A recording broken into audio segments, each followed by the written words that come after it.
It's damn cold. Don't worry. You see, I could cut open your chest and sew a dead cat in there. You would never get an infection. Not with the spectrum of antibodies I'll be shooting into you. That's comforting. But you do understand I can't just give you new irises. Please don't touch. Because the scanners will read the new scar tissue, alarms will go off, and large men with guns will appear. What was that? What was that? It's anesthesia. It's all gonna be downhill. We sneak up on your patients like that? You wouldn't break the hand of a violinist before the concert. Please, relax.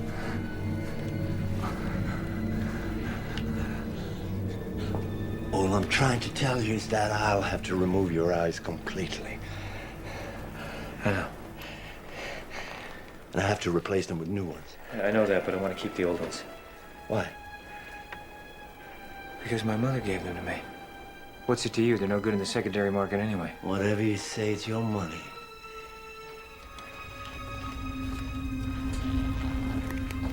Greta, kom ut nu för fan. Torka arslet. Skynda på.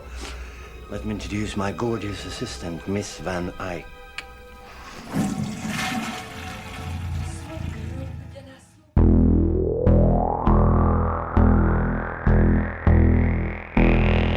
What is real? How do you define real? If you're talking about what you can feel, what you can smell, what you can taste and see, then real is simply electrical signals interpreted by your brain. Have you ever been in an institution? Cells. Cells. Do they keep you in a cell? Cells. Cells. When you're not performing your duties, do they keep you in a little box? Cells. This causes it. This causes it. This causes it. Information overload. All the electronics around you poisoning the airwaves. You are listening to the High Tech Low Life podcast, a cyberpunk media retrospective. High Tech Low Life contains language and themes not suitable for all audiences, as well as spoilers for the content being covered. Listener discretion is advised.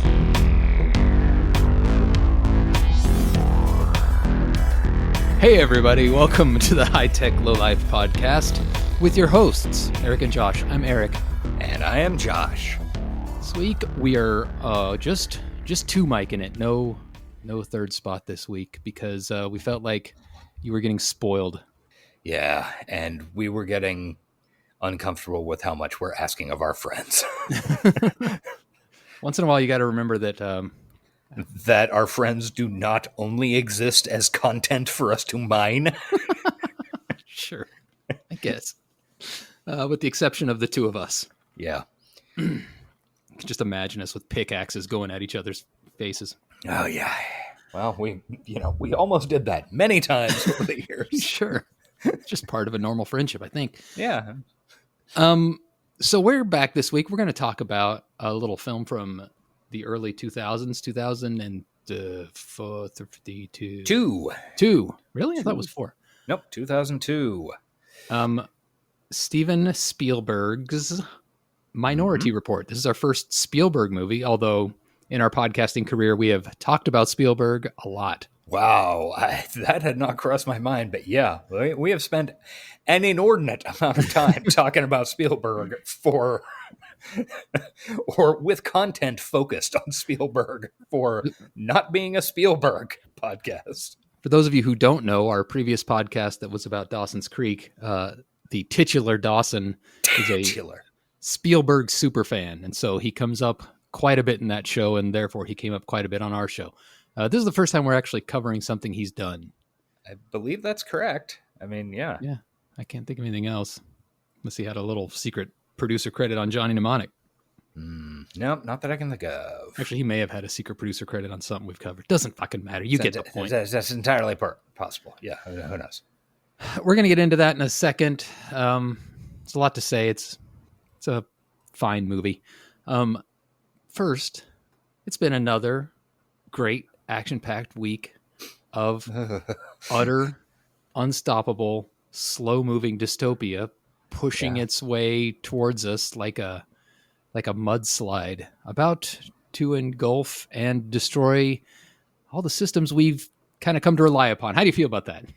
Well, I think mudslide is actually a really good way to characterize it, because the I hesitate to say cool, but by cool I mean interesting thing about mudslides is that they can either be like really slow moving and just sort of creeping along, or they can be psychotically fast and just Right. it can just switch like one for the other.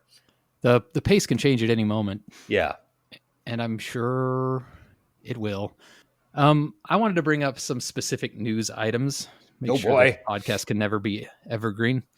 Actually, in that regard, I thought about it would be kind of cool to go back and edit out all the dystopia talk, like all the non-evergreen stuff, and like relist the podcast as just the content.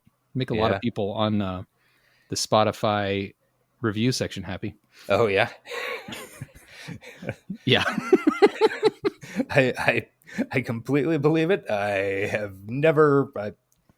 I think it would be insane to listen to a podcast on Spotify, so never even occurred to me. My favorite, well, Spotify's our main source, but my favorite is 20 minutes in and no content. I'm out.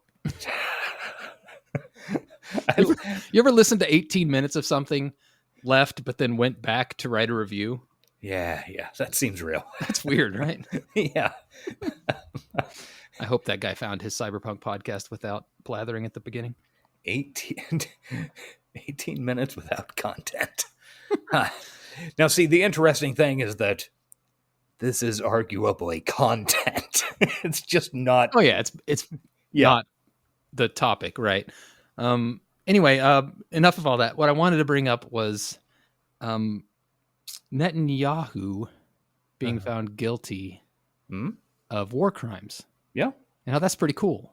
I mean, it's not, nothing about it is cool other than the fact that there's some small amount of justice being done. The American response is what you would expect.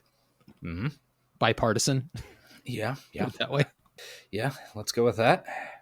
The real fun thing about the American side of this is that America and Israel are like the two major countries that are not signed on to the Hague International Criminal Court treaty because we want to be able to keep doing war crimes if we need to.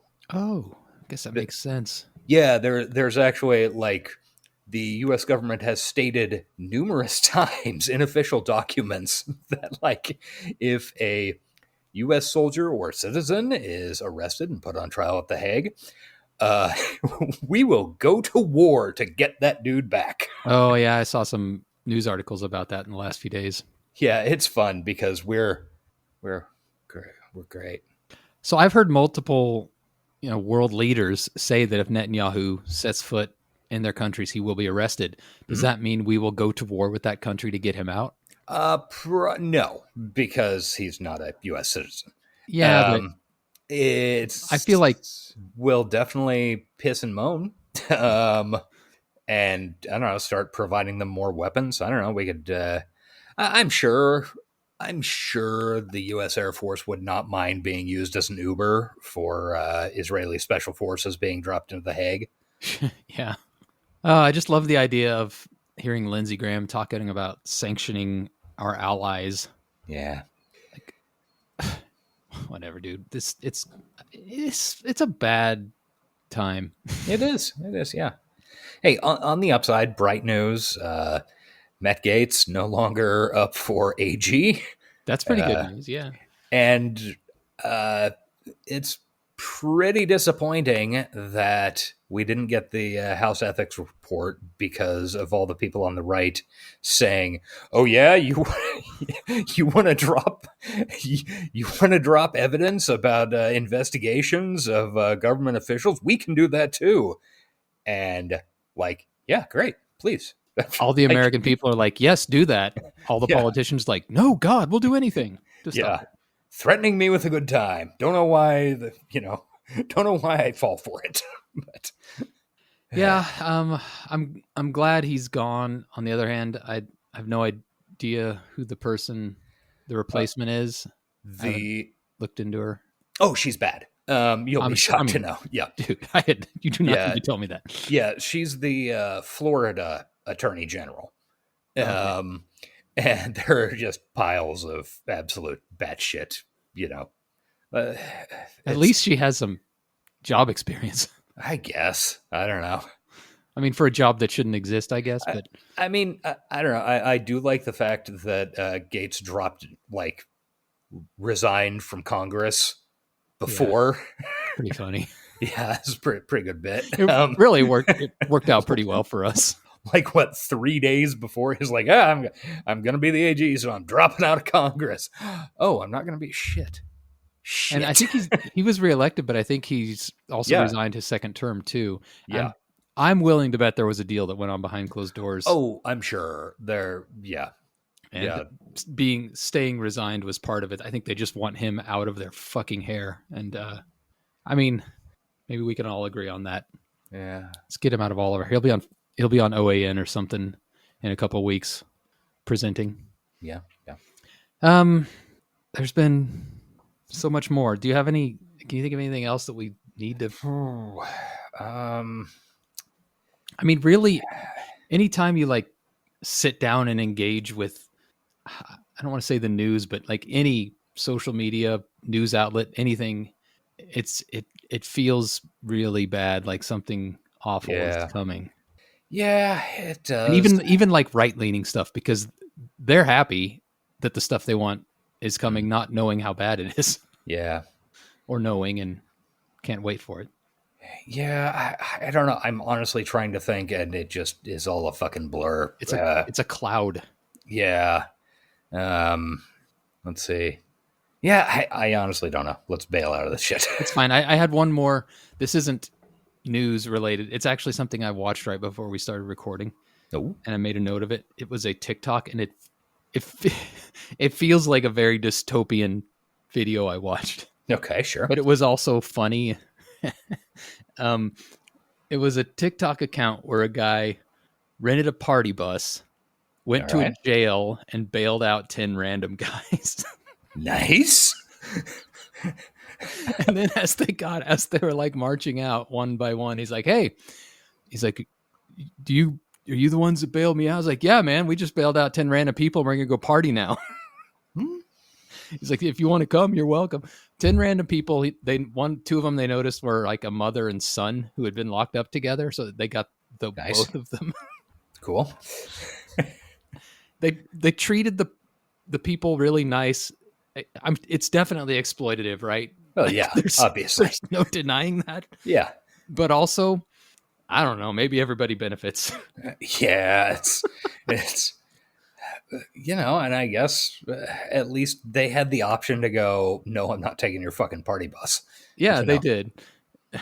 It just felt very Idiocracy TV show type of situation. Yeah. But also, I don't know, the dudes seemed pretty chill and nice. Yeah. All right. Well, good for them. I don't know. Yeah. All right. Sure. I don't. I mean, it definitely feels like a bad thing, but yeah, when people go video themselves giving $1,000 to a homeless guy, most of the time they take it back afterwards, or really exploit the homeless guy. I guess if you're gonna do it, bailing people out of jail is a pretty cool way to do it. Yeah, I mean, we should really abolish the cash bail system. So Absolutely. that's fucking great. And if you have money, always donate to bail funds when you can. Yeah. Or just become your own self-sustaining bail fund TikTok channel. Yeah. I mean, hey, billionaires, get on it. Yeah. Wait, I don't think that's going to happen. I also don't think that's going to happen, but I am commanding them to do so. And they listen. We know that. Yeah. All right, let's do some quick recommendos and then get to Minority Report. Well, that sounds great. Do you have any recommendos? Or do you want me to start? Sort of. This isn't a recommendo, just a notice of something I watched yesterday. Mm-hmm. My wife and I realized we had a bunch of laundry to fold, so we sat down and she randomly turned on the movie Babe about the pig. Yeah. Which I'd never actually seen.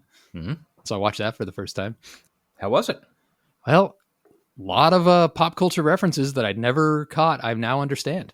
Yeah, I bet. James Cromwell's great in that. James Cromwell is great in most things. He really is. And that does remind me of something I was going to say for our movie today. I have not seen Babe in, I don't know, 30 years. I don't know when that came out, like 94, something like that. Yeah. And because I took my little sister to it at the time. Oh, wow. Because she was like a totally appropriate age to go see a talking pig movie. Right. And then I remember I also took her to see Babe, Pig in the City. Oh, I forgot there's a sequel, Next Laundry Day. The sequel, yeah. And I remember, and that would have been 99, 98, something like that. And I remember thinking, my God, this is really fucking good. Like, what the hell is going on here? And I realized after the fact, like years later, like, okay, Babe 1, but that movie was produced by George Miller of Mad Max right. fame, and directed by somebody else. I can't remember the guy's name. And then Babe 2, Pig in the City, is just straight directed by fucking George Miller. And like Babe, pretty entertaining, reasonably good kids movie, anchored by a really solid central performance. Babe 2, Pig in the City, just a solidly fucking great movie.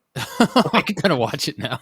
It's honestly one of those things where you watch it and you go, it's really amazing what an incredible artist can do, even if it's something totally out of his goddamn wheelhouse.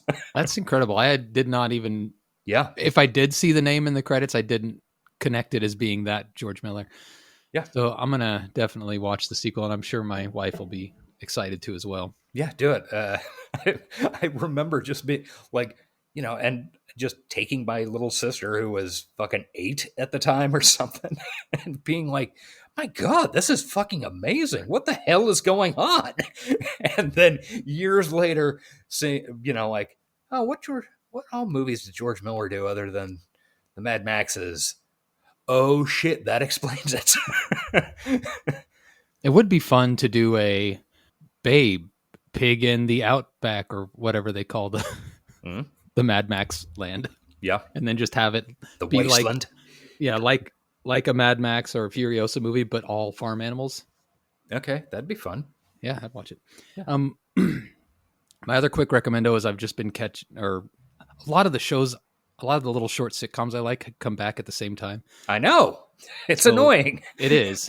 But it's also like, since they all insist on releasing weekly, at least we like to watch those while we're eating, so I can like stagger them throughout the week. But anyway. But then it takes remembering. Yes. Like if you get off schedule like a week, you're gone. Yeah, it's weird. Yeah. But I have been enjoying the new season of Somebody Somewhere, the little Manhattan, Kansas show. It's very pleasant in these times. Yeah, I really like that show. That's as we've mentioned before, that show really does good at feelings. Yeah. and feelings, and I very much relate to Bridget Everett, her Samantha. Yeah. Just because she also cannot take things seriously. Yeah. Yeah. Like that character is one of the more me characters I've ever seen on TV. Yeah, I can kind of see that. Taken seriously. It's also it's a very Kansas feeling show, even though none of the actors are. They kind of nail it. Well, I mean, Bridget Everett is. So. Oh, is she? I didn't know that. Yeah, she's from Manhattan. Well, it makes sense. That's why they said, yeah. I've never looked up the lore. Oh, yeah. I just assumed. Yeah, I saw her doing a nightclub show when we were in New York on our honeymoon 15 years ago. Wait, you saw her performing a nightclub show in New York? Yeah. In Manhattan. This is a confusing conversation. Oh, yeah. Also true. Didn't think of that. You're both from Kansas. Uh-huh. I'm lost, but I think I figured it out. I don't know if our listeners have. Yeah. Okay, there is Manhattan, Kansas, which is where the actress and performer Bridget Everett is from. Then where the show takes place. Then 16 years ago, on my honeymoon, I went to New York and saw a nightclub show with starring actress and performer Bridget Everett in Manhattan, New York City. From Manhattan. Okay, yeah, we get it. Yeah, let's press on. We're all on the same page here. That's it. I've got 2 really fucking feel good, happy recommendos. So feel free to bring us down. All right. Number 1, interesting show. I came out on Hulu like last weekend. It's called Interior Chinatown. Oh yeah, I've seen the some promos for that with what's his name from Silicon Valley? Yes, the actor is Jimmy Yang. And I can't remember his name on Silicon Valley, but he was very funny. It's said a million times. Yeah, it is.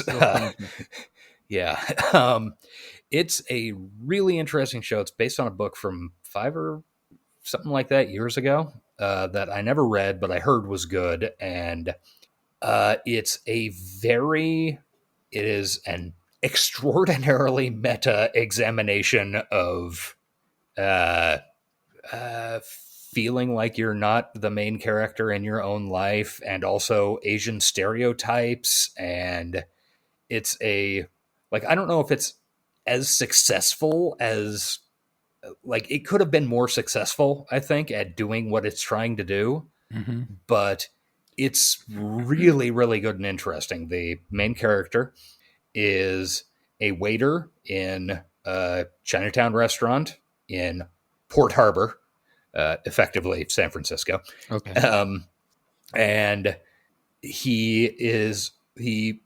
there is also in his reality what amounts to a Law and Order show set in the town. So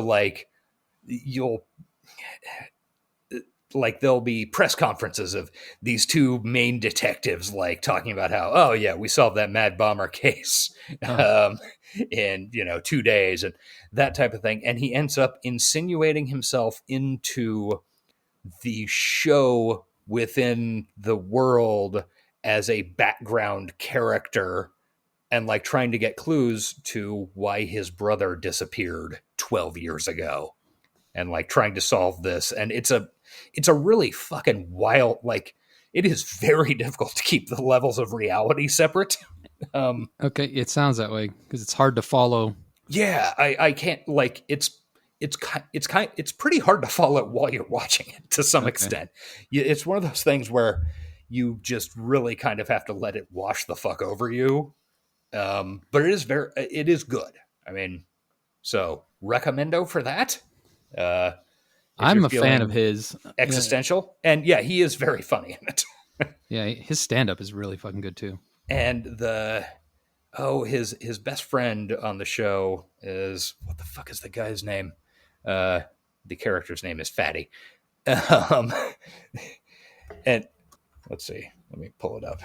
Interior Chinatown. Oh yeah, and also the name is a fun thing because it stands for it means both the interior Chinatown of the character's life, and also, like you would read in a script, interior Chinatown. Oh, gotcha, daytime. gotcha. By the way, he's Jin Yang on yes, Jin Yang. Silicon Valley. God damn it, Jin Yang. His best friend is played by an actor and comedian named Ronnie Cheng, who I think he's Australian, maybe?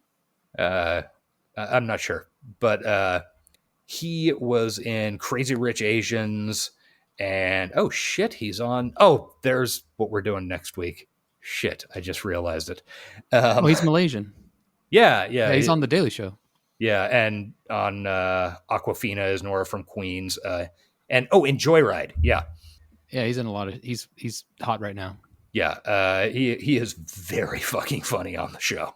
There are a lot of really good bits, and if you pay any attention to rando Asian actor in movies and TV shows, it is absolutely chock fucking full of really great performances. All right. You got something else, or you want me to go some more? No, we're 20 minutes. We've lost 3 more Spotify listeners. Okay, fine. Real quick, I'll just say the other week I watched Megalopolis, more like Megaflopolis. Fuck. Yeah, I was gonna try to watch it this week so we could talk about it. It was a long week, so I never got to it. But It is maybe we should wait. I do want to see it, and I do want to have a discussion. So my capsule review is not a successful movie, but there is a fuck of a lot to talk about it. I mean, fucking love movies like that, though. That's what makes me excited for it. I don't think it was as successful as Southland Tales was, but okay, that's but it's the same level of like you're looking at the movie going, what the fuck are we doing here? And like kind of not an angry way, but like an in awe way. Yeah, that sounds exactly like my type of shit. Yeah, it's I don't know. It's definitely something that if you're even vaguely interested, take a look at it, man. I almost feel like we should do like a a long ass, like a full Patreon review on that movie at some point. For some reason, it does have some cyberpunk shit in it. Yeah, I know. That's what I was. It's like on the fringes, and it also has fucking John Voight saying, "What do you think of this boner?" Well, I need that in my life. Yeah. All right, we'll talk more about Megalopolis in the future. Let's just tease that. Yeah. And in the meantime, let's talk about Minority Report in the present. Yes, let's do. Okay, so 2002, Steven Spielberg directed and partially wrote, whatever. Starring Tom Cruise, Max von Sydow, and Colin Farrell in a very early fucking role. This was like his first. This was kind of Colin Farrell's first. Holy shit! Where like American, we're really doing this, because I think his like kind of big breakout had been a movie called Tigerland a couple of years before for Joel Schumacher, and he was very good in it. But it's really a ensemble thing. Yeah, I'm looking at his IMDb. I remember American Outlaws. That was oof. That was not well received, but I rember it happening, and that was right before Minority Report. Yeah, this is fucking absolute baby ass. Like I think Farrell would have been like 26 when this came out or something. Yeah, he's a youngster, which is fucking ridiculous given how old I would have been. Yeah, completely ridiculous given the theoretical backstory of his character. Yeah. No, he's 2 years older than me, so he would have been. Yeah. And this is also kind of the very end of Tom Cruise as absolutely huge, dominant fucking movie star. Really? You think so? Kind of, yeah. It was right, like, it was, let's see. Okay, so this was 2002. So, came after Vanilla Sky. After Vanilla Sky. It was like, I guess maybe Last Samurai might have been kind of the very end, but War of the Worlds is like the point at which it falls off a cliff, partially because he was so in love. He's in love, jumping. Is that War of the Worlds? You're describing it? Okay. That was the War of the Worlds press tour. Okay. On jumping on Oprah's couch about Katie Holmes. Oh shit! We had another crossover. Yeah, I hadn't even not once while I was watching this movie or thinking about this recording that I remember Tom Cruise and Katie Holmes. What the fuck is wrong with me? Yeah, so this is kind of the very end of, and then also at this point, I think this is kind of his, unless you count Vanilla Sky, which you could. This is kind of the last time, this is kind of his first sci-fi movie. And after this, he does tons of sci-fi. Yeah, he does for a while. Yeah. Yeah, interesting. I guess you're right looking at the list. I mean, he's definitely been in some huge movies afterwards, but I guess it's past his peak. Yeah. Talking like the 90, like Interview with the fuck. You can go all the way back. Shit. I have to keep going back to find something that wasn't incredible. I guess Days of Thunder kind of sucked. So Days of Thunder, honestly, I have not watched that in years. I I do remember it being pretty fucking effective because it's Tony Scott directing it, and he's just, look, if you're gonna make a movie about cars going in a fucking circle making left-hand turns, Tony Scott is about the only person who can make that interesting.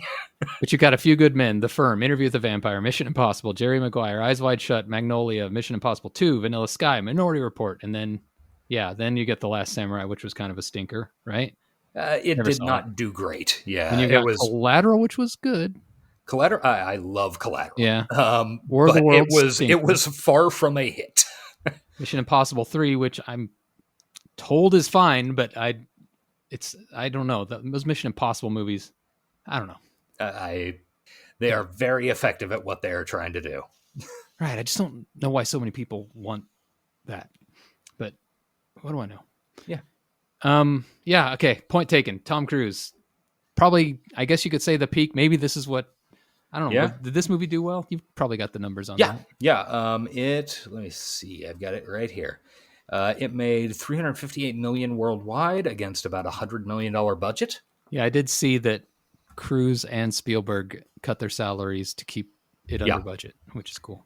Yeah. I mean, they took back in, so they still got paid. Yeah.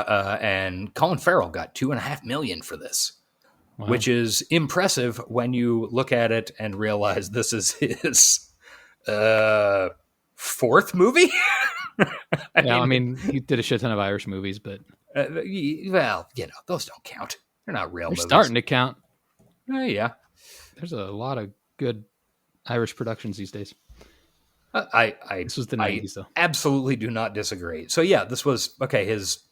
At least his American stuff: Tigerland, American Outlaws, Hearts War, which came out like 3 weeks before this, which was not good. And then so this was his fourth released fucking American, movie. So $2.5 million, pretty good. Yeah. Anyway, Disappearance of Finbar. Yes, I believe you. Okay. Veronica Guerin. Colin Farrell was great in this movie, though, right? He really is. He's got like, I don't know. We can get into it more as we go through the movie. But yes, he is very good, very well cast. 5 years too young, but for the role, maybe. Yeah, the role, yeah. But you kind of let it go because the guy's you want to good. Like him. Yeah, not even like him. You just want to believe it. And you want to watch him on screen. It's like, because he's doing one of the absolute classic throughout the whole fucking movie that he's in. He's doing the classic "I'm an asshole" thing of chewing gum every time he's on screen. And it's the same way. It also works with toothpicks, but only if you do it actively. Yeah. But if you want to make a character seem like a fucking, dismissive dick, chew gum. That's like a huge trick. And smile a lot. Yeah, I'm thinking. Yeah, I get it. Well, works amazing. Anyway, this movie. Start doing it. Sounds great. Got to up my tough guy image. Yeah. I'm going to do it on the podcast, too. Oh, yeah, good idea. People love that. Okay. But I'm not going to chew like wintergreen sticks. I'm talking big fistfuls of Big League Chew. Yeah, absolutely. Fucking Big League Chew. Invented, a weird story about Big League Chew, invented by the guy who wrote and directed Tar from 2 years ago with Cate Blanchett, who was also, when he invented it, a bat boy for Kurt Russell's dad's minor league baseball team, which there was a documentary on, I don't know, maybe 10 years ago, the Battling Bastards of Baseball or something. That is a fun fact, Josh. It is. He's got his Big League Chew money. I loved that shit when I was a kid. Yeah, it's great. You get to be like an adult. Yeah. And a baseball player. Some Big League Chews, some candy cigarettes. Fuck yeah. A bottle of real vodka, and you are set for the weekend. Yes, you are. Anyway, this movie starts off with a 15 minute long scene that is totally separate from the rest of the movie. It could just be a short movie itself. But it manages to lay out the central conceit of the movie, which is fucking stupid, but you're like, yeah, of course, I'll go ahead with this because it's great. You're talking about the whole idea of the precogs. Okay. Yeah. Okay, so the movie is set in 2054, Washington, D.C., and we've got these mentally disabled people who swim in a hot tub full of cum and dream of the future. I think they call it milk, but sure, cum. Proton milk or something like that. Yeah. Sure, it's a cum tub. Yeah, basically. It's going to come up again. We might as well get our nickname for it established. Yeah, good idea. Yeah, so basically they detect murders before they happen. The violent crime rate, specifically murders, has like cratered and they simply don't happen anymore, basically. But the first 10 minutes of the movie is a great little short story that demonstrates the whole motherfucking thing. Like these special cops find out from, these bald weirdos that a crime is going to happen. They have to figure out when exactly where it is and stuff. So they do that, and then they arrest the person before they do the crime. Not to interrupt the flow, should we also point out that this is based on a story by an author we've covered many times on the show at this point? Yes. This is a Philip K. Dick novelette. I don't know. This is our fourth Philip K. Dick related thing. Is that right? Let's see. I mean, we did it. Android Dream of Electric Sleep. We did Blade Runner. Okay. Yeah. Scanner Darkly. And now this. So. And someday we'll do Total Recall. Someday, very soon. And then we'll do the Total Recall remake with Colin Farrell. Oh, shit. Yeah, we will. Totally forgot about that. I've never seen that. I've always wanted to, too. It's never... Anyway, enough about fucking Total Recall. Yeah, okay. This movie was supposed to be a sequel to Total Recall, by the way. Yeah, it was a dumb idea. Yeah. Very dumb. Glad it didn't turn out that way. Yeah. But very, very stupid idea. Don't know, other than huffing their own farts, I don't know why anyone would think of that. That is 1,000% a producer on Total Recall going, okay, yeah. Okay, so yeah, I got the rights to this other Philip K. Dick story. What if we make fucking shit? What's his name in Total Recall? Quaid. Quaid. Why don't we hire one of the Quaid brothers? I mean Arnold Schwarzenegger to and then they're gonna detect crime before it happens, and he ends up like framed or something, right? Yeah, man. Sure, whatever. If you're paying me, I'll make it. Yeah. Terrible idea. This movie, however, fucking solid. Yeah.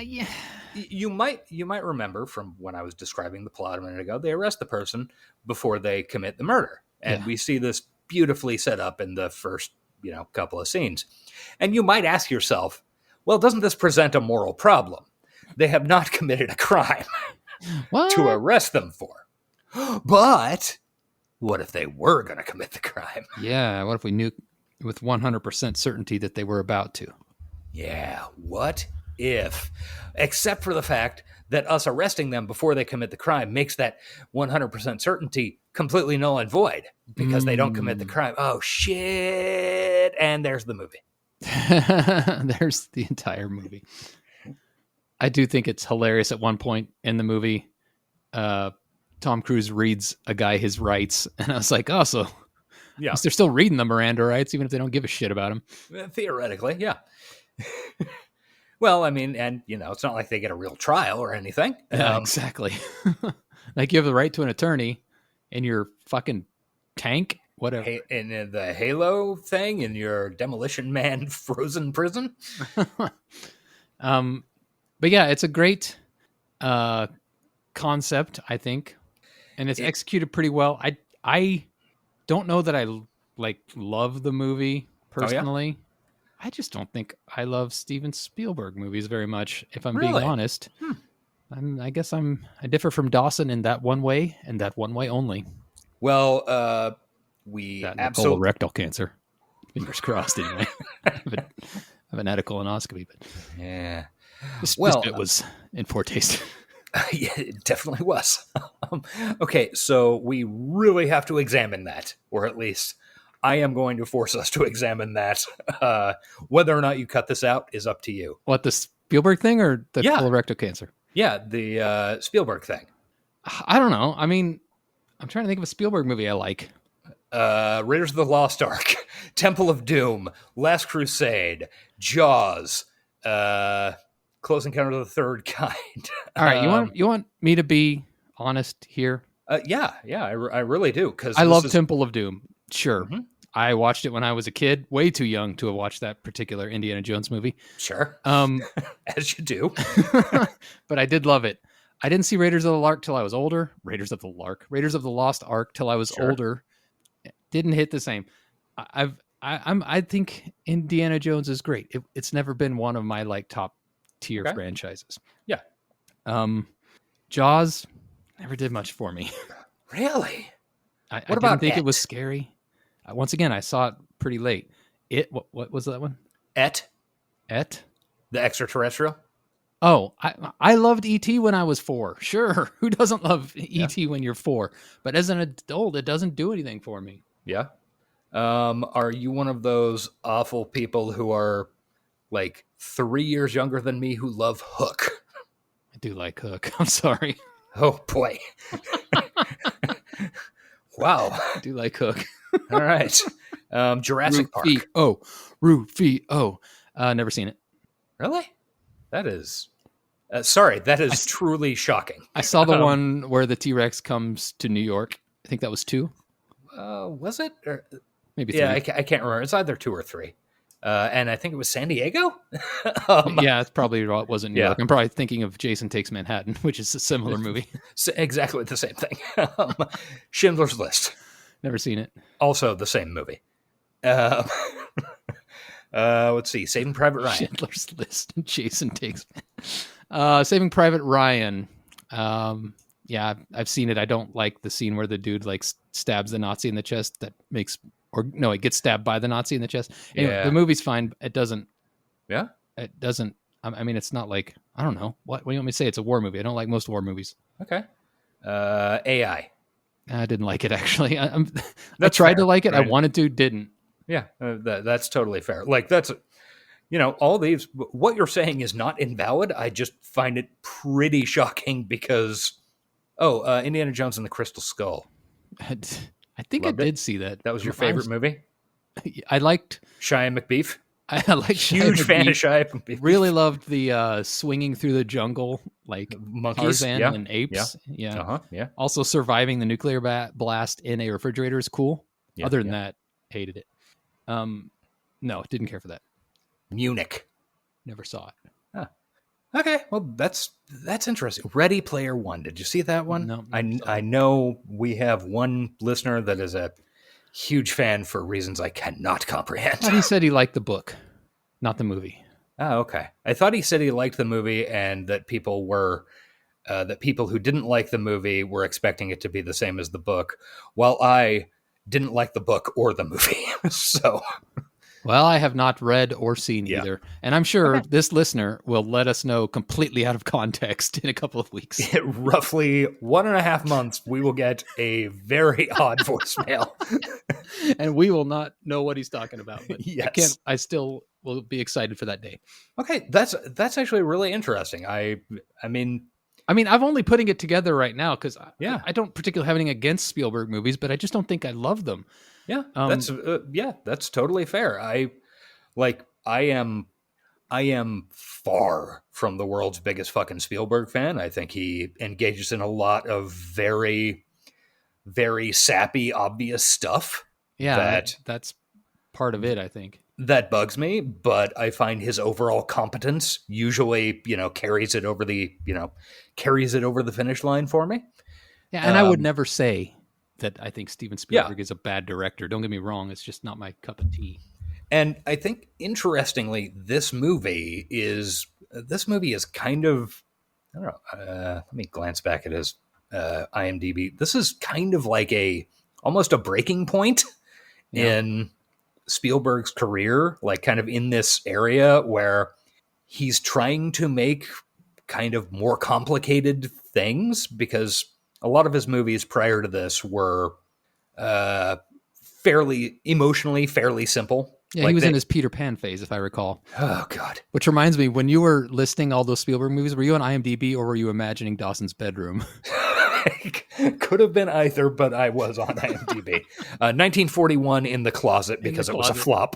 Yeah.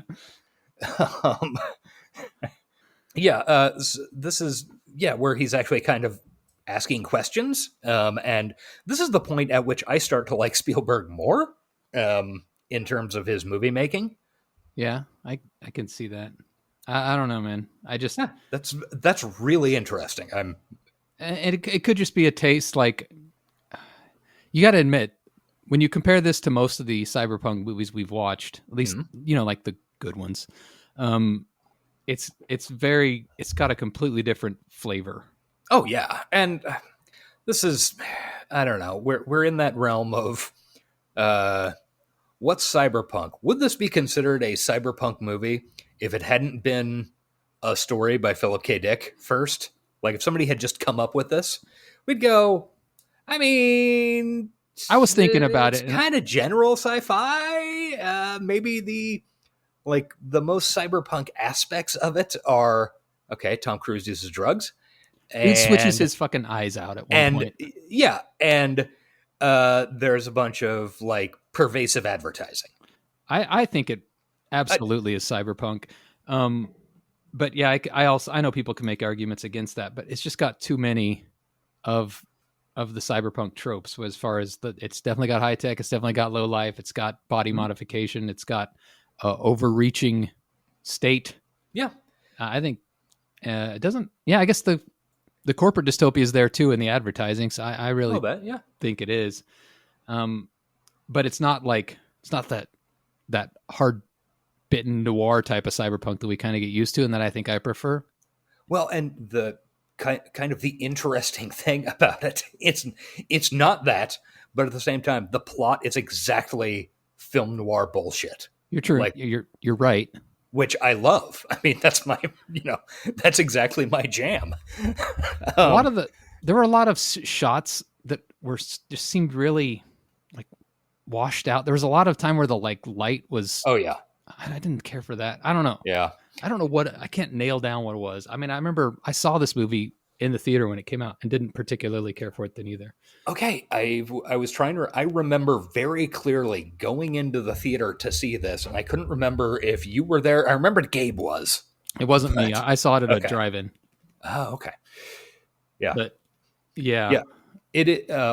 One thing about this movie that definitely deserves remarking is that it has had this shit bleach bypassed out of it. Like, all the colors are crazy washed out. I mean, yeah, and it's a really specific thing that you're doing to set a mood. And I think the whole point was, hey, we want to make this thing look as noirish as we can get, but still be sci-fi. So let's wash all the colors out. But, and I mean, whether or not that works for you is anybody's, that's your choice. Yeah. I also want to go on record to say, like, a lot of people fucking hate Tom Cruise. Like, I've met people, like, you bring up his name and they just won't shut up about how much they hate him. I'm not one of those guys. I'm pretty generally a Tom Cruise fan, really. I like the way he acts. I think Tom Cruise is super good at what he does. Yeah. I mean, like, I'm not the biggest fan of his acting, but you're a fan of his religion. Yeah, Tom Cruise as a concept, but I do like his religious stances and his stance on the IRS and psychiatry. I really do like his stance on motion smoothing on televisions. Oh, yeah. Him and Chris McQuarrie going at it. It's a fun PSA. And you really should turn it off. It's bad. Yeah, staying at the Airbnb a couple of weeks ago for my aunt's funeral. I spent like 20 minutes fighting the TV because I was getting nauseous at watching the motion smoothing. It's terrible. Yeah. Anyway, yeah, go do that if you're. But yeah, Tom Cruise. I mean, maybe he deserves the hate. Maybe he's done more damage to society than good. I've heard nothing but like kind things about him on movie sets. Yeah, interpersonally, he's supposed to be just the like most insanely nice robot you have ever met. Yeah, he like remember crew people's names. Like Yeah. years will go by. Who knows? Yeah. Maybe he has an assistant who just does that specifically. But I'm not the world's biggest Tom Cruise fan, but when the motherfucker is used right, as I feel he is in this movie, I do too. it's really hard to beat. He's the best he is at what he does. Agreed. Okay, so anyway, we laid out the central conceit. Mutants predict crime. They stop crime before it happens. Then the guys get this weird halo thing, which is never explained. It's like a headset that I guess, makes them stupid. It's definitely made out to be very unpleasant. Yeah. They never explain it in any way other than, oh shit, I don't want the halo. Yeah. And then they go into a Demolition Man style freezing prison or something. Because of course there's no trial because they committed no actual crime. They were just thinking about it really hard. Yeah, they just put him on ice. Yeah. And then, and also the most deeply stupid bit about this movie is how when pre-crime is detected, it prints out these wooden balls for some reason. Yeah. There's Just like put names on a screen, guys. Come on. Why are we wasting? Why are we making all this infrastructure that could go wrong? There's this insane. There's like a two or three line explanation of, well, you see, the grain is impossible to forge. I'm like, shut up. They're ski balls. Why are we using ski balls? It's impossible to forge that. On the other hand, why would you forge it and you're on the screen in the same building as the edge? It's like, I totally get. Have the girls, or not the girls, have the precogs just say the names out loud and record it. Yeah, like I totally get this is 100% Steven Spielberg or his production designer thinking, yeah, wow, that would be really cool, like a ball falling down a fucking, falling down like hamster tube, and then the names on it, like, and getting married to that idea, yeah, and not being able to steer out of it, and they're just like, fuck it, we're on Fest Show, let's roll, let's do it. Very funny. Anyway, pre-crime is about to be voted on to go national. Tom Cruise is like the head of the pre-crime division. They capture the guy before he kills his wife. It's all great. And because it's about to get voted on to go national as opposed to just operating within Washington, D.C., there is Colin Farrell sent there as a twink from the Fed. Yeah. And boy, he does look fucking twinky.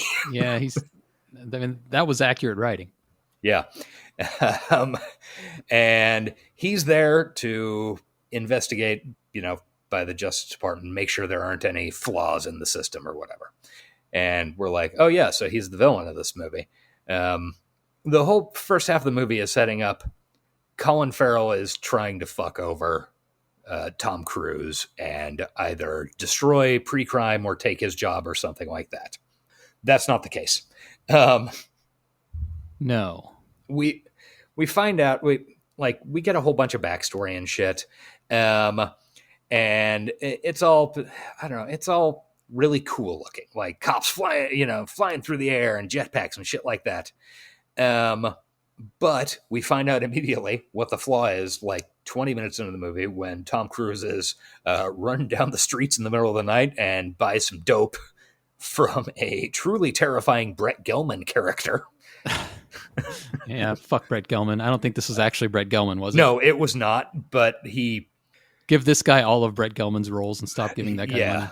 Yeah, no shit. Jesus Christ. That guy, he was so funny. Yeah, big fan until he became just a fucking psychopath. Piece of shit, yeah.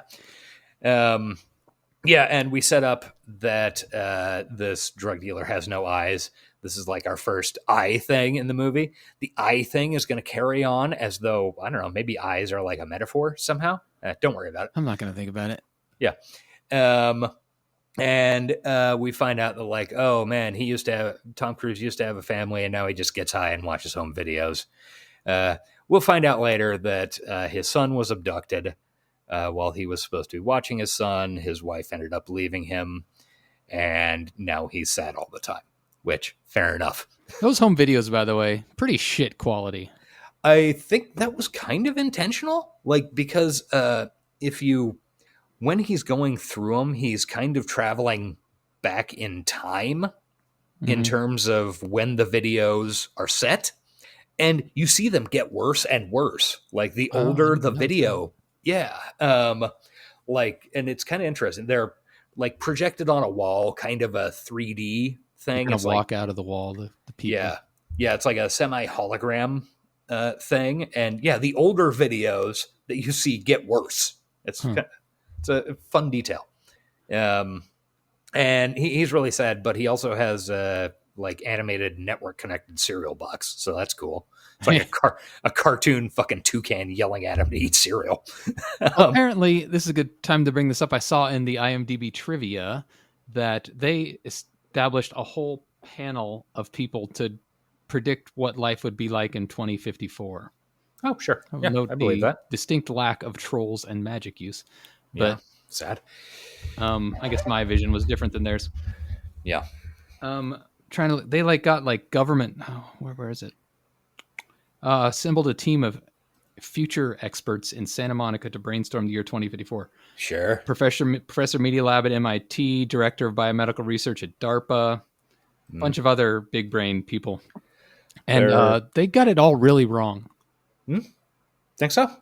I think so. I mean, just judging by 2024 and the direction we're headed, I don't see it. Oh, I'm actually seeing this list now. Oh, Stuart Brand was one of the ones they got. He founded the Whole Earth catalog. I would like to buy a Whole Earth. Yeah. There are a lot of that type of thing, that type of think tank out there. A lot of sci-fi authors get a decent amount of their disposable income from working for like New Future Foundation type things. Good gig if you can get it. Yeah, it really is. We're basically sci-fi authors. Hire us. We're holla at us and then hire us. Yeah, no shit. Some fucking consulting money. Yeah. We have one of the cyberpunk podcasts on the internet. I haven't checked the numbers to see if I can brag about anything other than that. We definitely have one of them. And okay, so he's very sad and alone. And we also see a commercial coming back to it again. We see a commercial about how great pre-crime is, featuring fucking Meredith Monroe, Andy from Dawson's Creek. Oh, God damn it. You sent me that, and I never even, I blinked and never even saw her. Yeah. That's a heavy Dawson's Creek episode. Sorry, everybody. Yeah, this was also while Dawson's Creek was on the air. Yeah, it's a Steven Spielberg movie. It's going to happen. Yeah. Plus, it's got Mary Mo in it. It has fucking Mary Mo in it. Even if it's a literal eye blink length of time. There was somebody else. Let me look real quick on IMDb. There was somebody else who... Oh, David Hornsby is another of the people in that commercial. David Hornsby being Rickety Cricket from It's Always Sunny in Philadelphia. He's sad and depressed. Also, we... for some reason, everybody drives like single-person cars mostly, and they're all auto driving, and they like drive up walls and shit. And we're like, wow, that definitely won't come into play in like a chase scene or anything. And it looks really stupid and fake. I should point out. It's not great. So we got to the next day, and it's Colin Farrell kind of investigating shit, and he's questioning the philosophy of pre-crime, basically all the stuff that, comes into your head, like I was talking about earlier. Yeah. And we go and isn't that Colin Farrell's character exists to point out the moral of this? Like, can't you just make a movie and we can just kind of, no, Eric, we can't. Read your Patreon reviews and you'll see that nobody can fucking get the morals of these movies. Okay, Colin Farrell is obviously necessary. Shut the fuck up. I am super glad you caught yourself, because I didn't want to have to say that to you. Sorry, my bad. Yeah. Exactly. Exactly. Do we really need a character to explain all this shit? Yes, we absolutely do. Unfortunately, yes, we do. So then we meet the we go ahead and we meet the precogs, and they're floating in a cum tub. and at this point you're like, even though the movie is not mentioning it, as an audience member, at least I was like, oh yeah, they're slaves. Yeah. Especially when Tom Cruise says, "Try not to think of them as people." It's like, oh, yeah, okay. yeah, okay. So we're getting explicit with this, but not directly telling the audience that they should. Also, our hero is not a great guy. He is not. But he is a cop. Yeah. Oh yeah, and his second in command is a wonderful actor named Neil McDonough, who is a real weird dude in real life. Like, he refuses to. Yeah, great actor. Will do all the violence you want, but he will not kiss, on screen, because he is very Catholic, and he only wants to kiss his wife. Huh. He is very prominent in one season of Desperate Housewives. Oh, which okay. My wife has watched several times now. Mm-hmm. Sure. And I find him very compelling, and also this is going to sound mean, but just like unpleasant. I kind of get that. He is unsettling is maybe a unsettling better word. He's intense. You look at every one of his features and you're like, that is a handsome man. But then you zoom out and you're like, I don't know, the head is kind of like a 45-year-old baby somehow. Like a very handsome baby.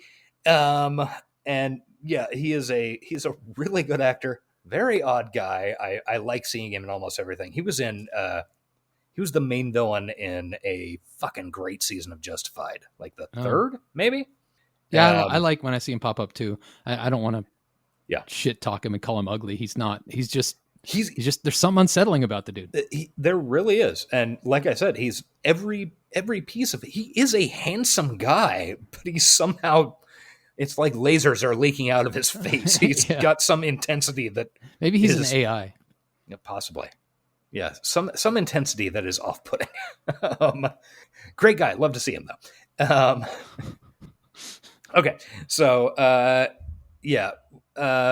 we're not supposed to think of them as human.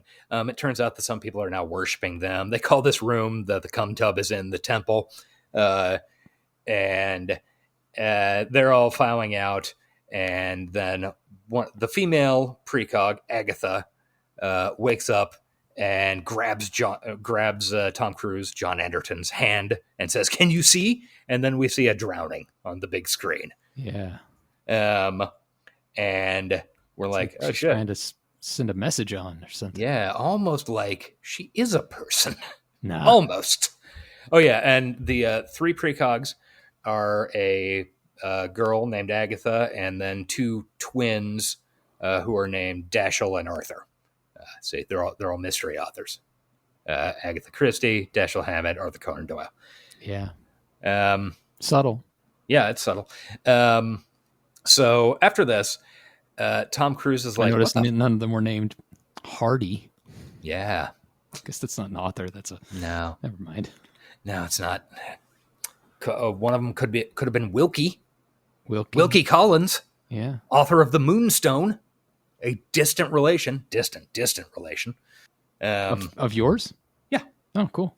Yeah, like it's crazy bullshit. You'd never find it unless your obsessive compulsive grandfather retired in like 1985 and decided, I'm going to spend the next 7 years assembling as much of our family history as humanly possible. Oh, wow. It's fucking dumb. Like it's one of those things like, well, yeah, I mean, we're all related to everybody through fucking Attila the Hun. Whatever. It's half a step off. Go back far enough. Yeah. So he's like, what the fuck is this about? And then goes to find out. So he goes to the lockup, the pre-crime prisoner lockup, where Tim Blake Nelson, one of my guys, is being an absolute little freak. He is a little freak. Which is funny because I think he's like 6'4" in real life, but he is playing just a little goblin freak motherfucker. He's got an insane accent, and he's playing the organ for all these people in fucking like, I don't know, fucking frozen in carbonite. Yeah, basically.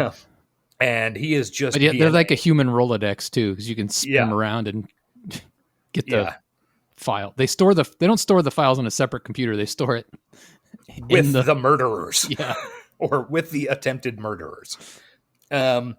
So Tom Cruise, with Tim Blake Nelson's help, Tom Cruise identifies what this drowning was, goes to pull the files from it, and finds out there's only 2 as opposed to 3 of the feeds for it.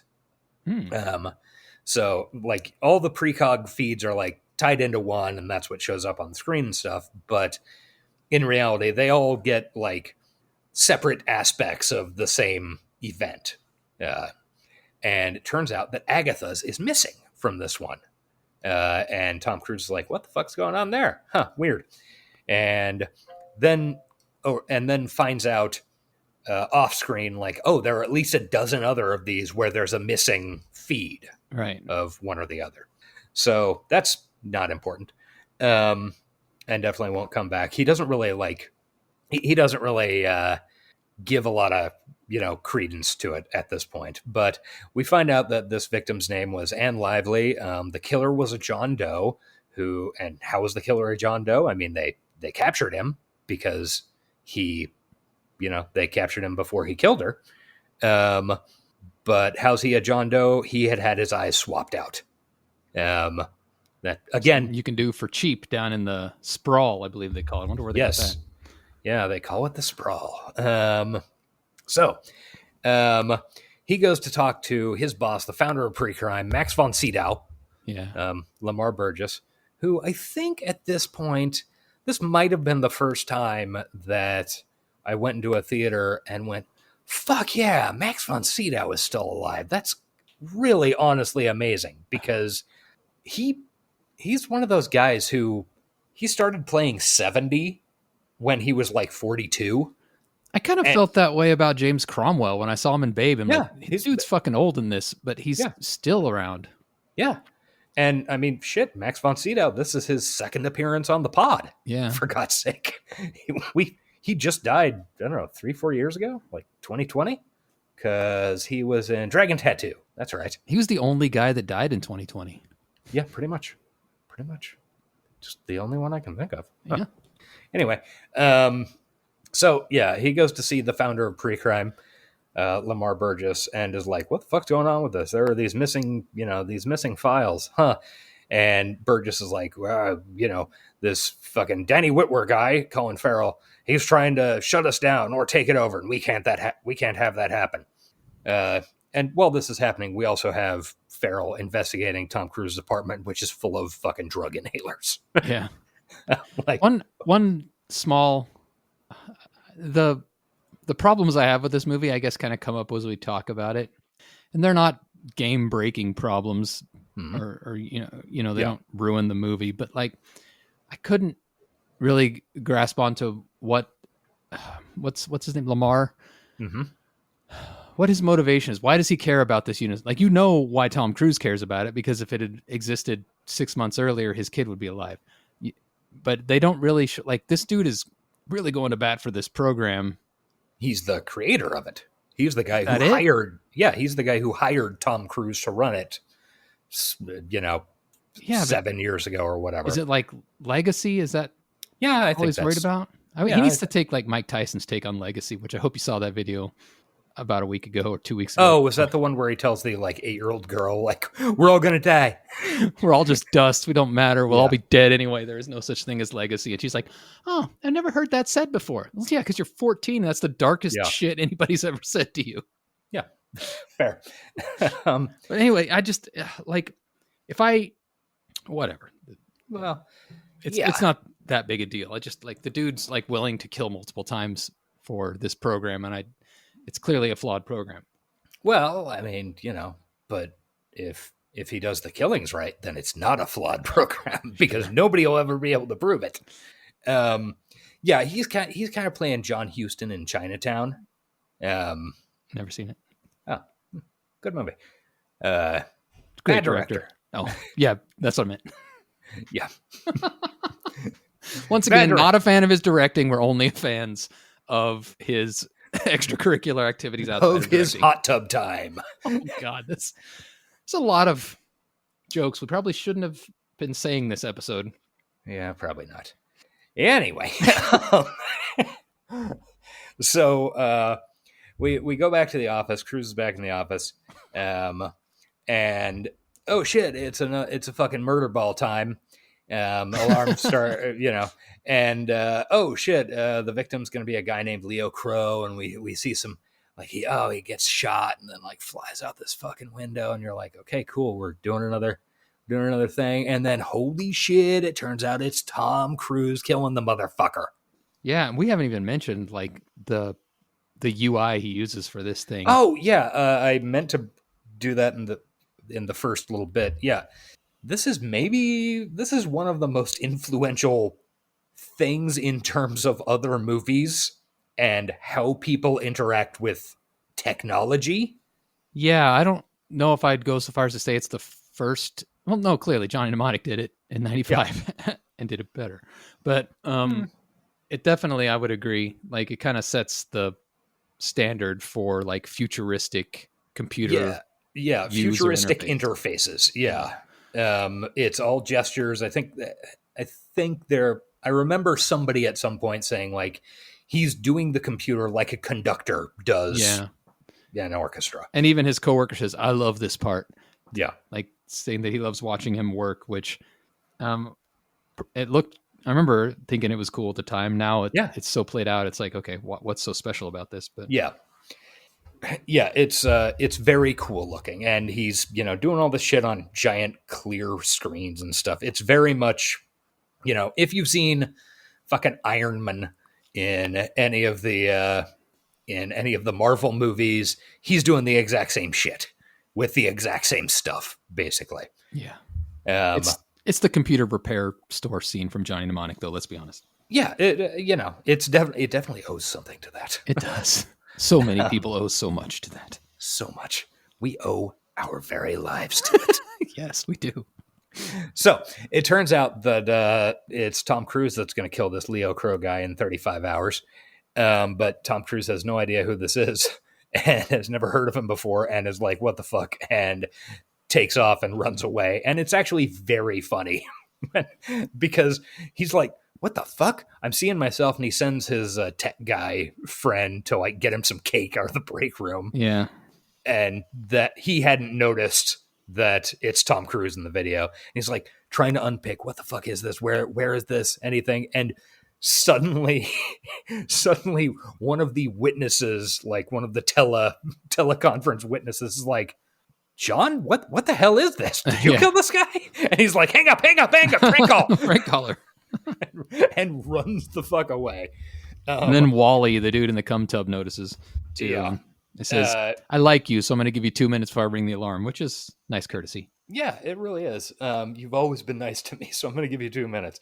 So then he gets on an elevator, and Colin Farrell like catches it right before the door closes, and Colin Farrell walks in, chewing gum, shit-eating grin on his face. Here, you have no idea how much fucking trouble you're in, John. I got you. And Tom Cruise is like, oh, fuck, this guy knows I'm going to kill somebody. And then Colin Farrell pulls out the drug inhaler and is like, haha, I got you. You're using drugs.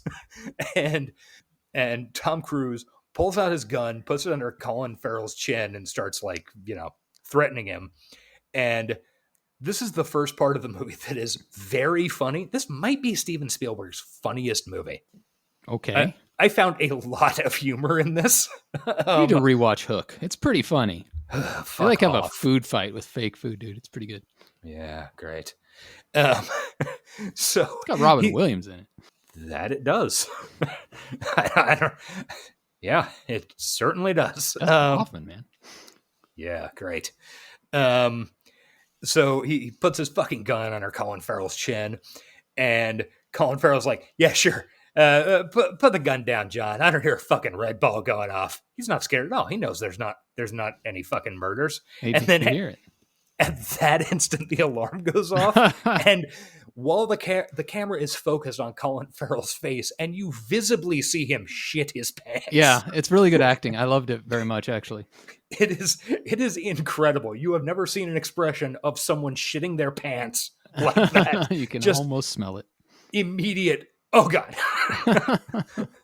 And then we go and we have a car chase. And it's fine. Turns out when you get like two super handsome, talented dudes acting together, yeah, it's kind of fun to watch. Tom Cruise and Colin Farrell, I mean. Yeah. There's this car chase, and like at a certain point, he's climbing over fucking auto driving cars, going up the side of a building. And this is also where he first says they always run, which to me is kind of like a little bit of foreshadowing. I don't know. It's just another little nod to how inhumane the whole system is. Yeah. Yeah. And the chase stops. Well, he's jumps off a car and lands in a fucking yoga studio and is like bent over upside down. There are a bunch of women in there bent over upside down with like their legs tucked in or their heads tucked in behind their legs. It's very funny because it's exactly the same thing that he's in and it's hilarious. It's yoga. Yeah. And it's weird. According to IMDb, they were an actual contortionist group that was hired for that. I just figured I'd bring it up since I read it. Totally believe that. Then he's taken off. He's run through a mall, and he is just papered with fucking advertising. Like all these electronic billboards are like, "Hey, John Anderton, how do you feel about getting a new bomber jacket?" That type of thing. Mm-hmm. And then he's like, and we're like, "Oh shit, it hadn't really established the advertising prior to this point in the movie." And we're like, "Oh shit, we're going to be following that motherfucker." He's going to be real easy to chase. Yeah, very easy to chase. So he then gets on a fucking subway car and he gets idented, EYE-DENTED. Yeah, because identification. I get it. Yeah, it's a funny joke. And then Cameron Crowe is reading a newspaper. Cameron Crowe, director of Vanilla Sky, the movie that Tom Cruise had been in the year before, is reading an electronic newspaper. He had just finished shooting like days before. Apparently he left the set of Vanilla Sky and like went straight into the set of Minority Report. Yeah. Once again, from IMDb trivia. Guys, I can read IMDb trivia. Nice. I don't know this shit. I'm very stupid. So Cameron Crowe's reading a fucking newspaper and we see the newspaper change because it's cool electronic future shit to head of pre-crime, wanted for pre-crime, John Anderton, and sees John Anderton and is like, "Oh shit."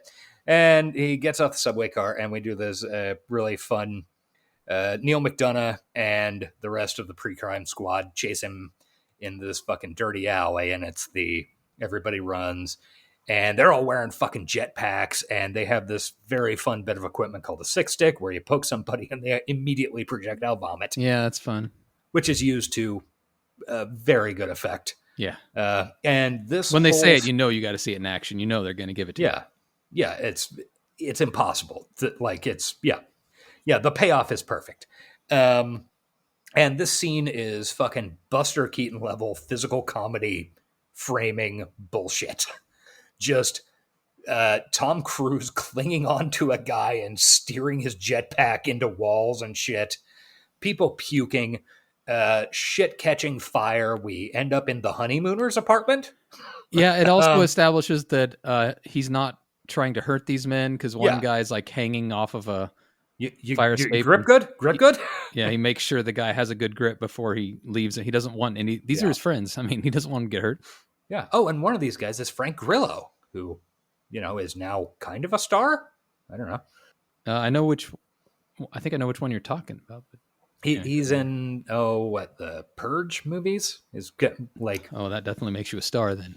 Well, he's like a reasonably big genre guy these days. All It's right. also on the most recent season of Tulsa King. Ooh, I've been actually kind of meaning to watch that. It looks good. It's, I mean, it's one of those things. It's a pretty competent version of exactly what it is. It's not a great show by any means, but you watch it and you go, yeah, all right, sure. And it has, what's his name? The guy who played Bodhi on Silicon Valley. Martin Starr, being very funny. Yeah. So anyway, there's this big chase scene. Tom Cruise ends up being pursued by Colin Farrell in a fucking car factory. And like a car is being assembled around him as he's fighting Colin Farrell, and like, oh my god, he's fucking dead. I hated this, by the way. Okay, fair. I mean, I like it just as a. I mean, it doesn't necessarily have a great place in the movie, but it's a really fun exercise. I guess. Take this shit to fucking Star Wars. I'm not interested. Yeah. Okay. Fair. And yeah, fair enough.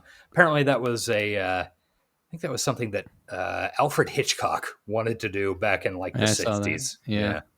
I bet he would have done a better job. Sorry, Spielberg. I'm not here to talk shit. You're fine. Well, I mean, it's if you're going to talk shit on Spielberg, comparing him, like saying Alfred Hitchcock could have done better at something is like the weakest version of talking shit. That's true. Like, well, sure, Alfred Hitchcock does a lot of stuff real good. Yeah. Oh yeah, and in the scene we also have these cool like sound concussion gun things. There's just a lot of neat bullshit in this movie. So he gets away and he goes to the house of Professor Heinemann. Another scene I hated. Yeah, that's fair. I hated the CGI plants. The CGI plants are, in my mind, one of the weakest things about the movie. Yeah. Yeah, and it's like they were unnecessary. They were just like, look at the CGI we can do. Yeah. I like this scene a lot. Lois Smith, who plays Professor Heinemann, who is one of the fucking inventors of pre-crime alongside Lamar Burgess. She's the one who first identified the children and they were trying to cure them of, basically they were effectively crack babies, if you remember that, audience. Yeah. And she was trying to cure them, and it turned, a bunch of them died, and 3 of them turned into these precogs. And she is obviously an insane person. Like, she is not acting normally at all. And I think she's doing a very good job of it. I didn't get insane. I got like just eccentric old person. I would say on the insane side of eccentric old person. It's in that realm. She's clearly unbalanced compared to normal society. And I think it's a really good performance. I don't think it fits in the movie very well. I don't either. I didn't care for much of any of it other than I knew that it was a necessary lore dump. Yeah, it is definitely mostly a lore dump. And this is where we get here sets up the title of the fucking movie, basically. Yeah, she says the title. Yeah, the precogs are never wrong, but occasionally they disagree. And Tom Cruise is like, what the fuck does that mean? And it turns out that every once in a while, there'll be one of the precogs, Agatha, always, because she's the best, will have a different version of the future than the other 2. And those are called Minority Reports, and they're immediately erased from the system. I feel like Tom Cruise would have been privy to this info given his position. I don't know how you would keep this from him. I kind of think maybe it's just that. I mean, if I had to come up with an explanation for it, it'd be, yeah, he's just kind of an operations guy and has never dug into it that deep beyond what his boss, buddy Lamar Burgess, told him. Yeah. But you're not wrong. It seems like this would have come up before. I mean, from what we've seen, he's the first person to see and interact with the the visions. I mean, unless it's not his shift, you got to imagine Yeah. somebody else is working when he's at home doing drugs and watching videos. So basically, yeah, these minority reports seem to indicate there might be an alternate future. And one of the things that makes Cruz's character likable, other than being the protagonist and a very handsome, charming guy, is that he instantly goes to, wait, you mean I fucking arrested innocent people? Yeah, he's so naive. Yeah. As opposed to as opposed to immediately jumping to, okay, I knew I couldn't have killed this dude. His literally first reaction is, wait, some of these people might be fucking innocent? Holy shit. And then he goes to, well, I knew I couldn't kill a dude. That's very true. I wish they'd have taken that care of showing his empathy when he's dealing with Agatha. And that's coming up. But even from the beginning where he says, I try not to see them as people, that's a really fucking callous thing to say. It is. They should have had somebody else say it, honestly. Yeah. And I don't know, I think that's probably supposed to indicate, that he grows as a person from the first scene where, like, no, this system's fucking great, it works wonderfully, to, oh shit, now the system is pointed at me. And then kind of, we're supposed to see some progression in his character, but I don't think it quite nails that down. It's something that, like, and we're going to run into more of this, is that, like, I like nearly every scene in this movie. I also think this movie is probably 20 minutes too long, and there's enough stuff in the movie that I like that it would be really hard for me to kind of cut it down and condense it. I would have cut out everything from when he gets in the car to when he gets to this lady's house. Yeah, fair. I know that's important blockbuster movie stuff, though. Yeah, exactly. It's well done, even if you don't like that it exists, kind of.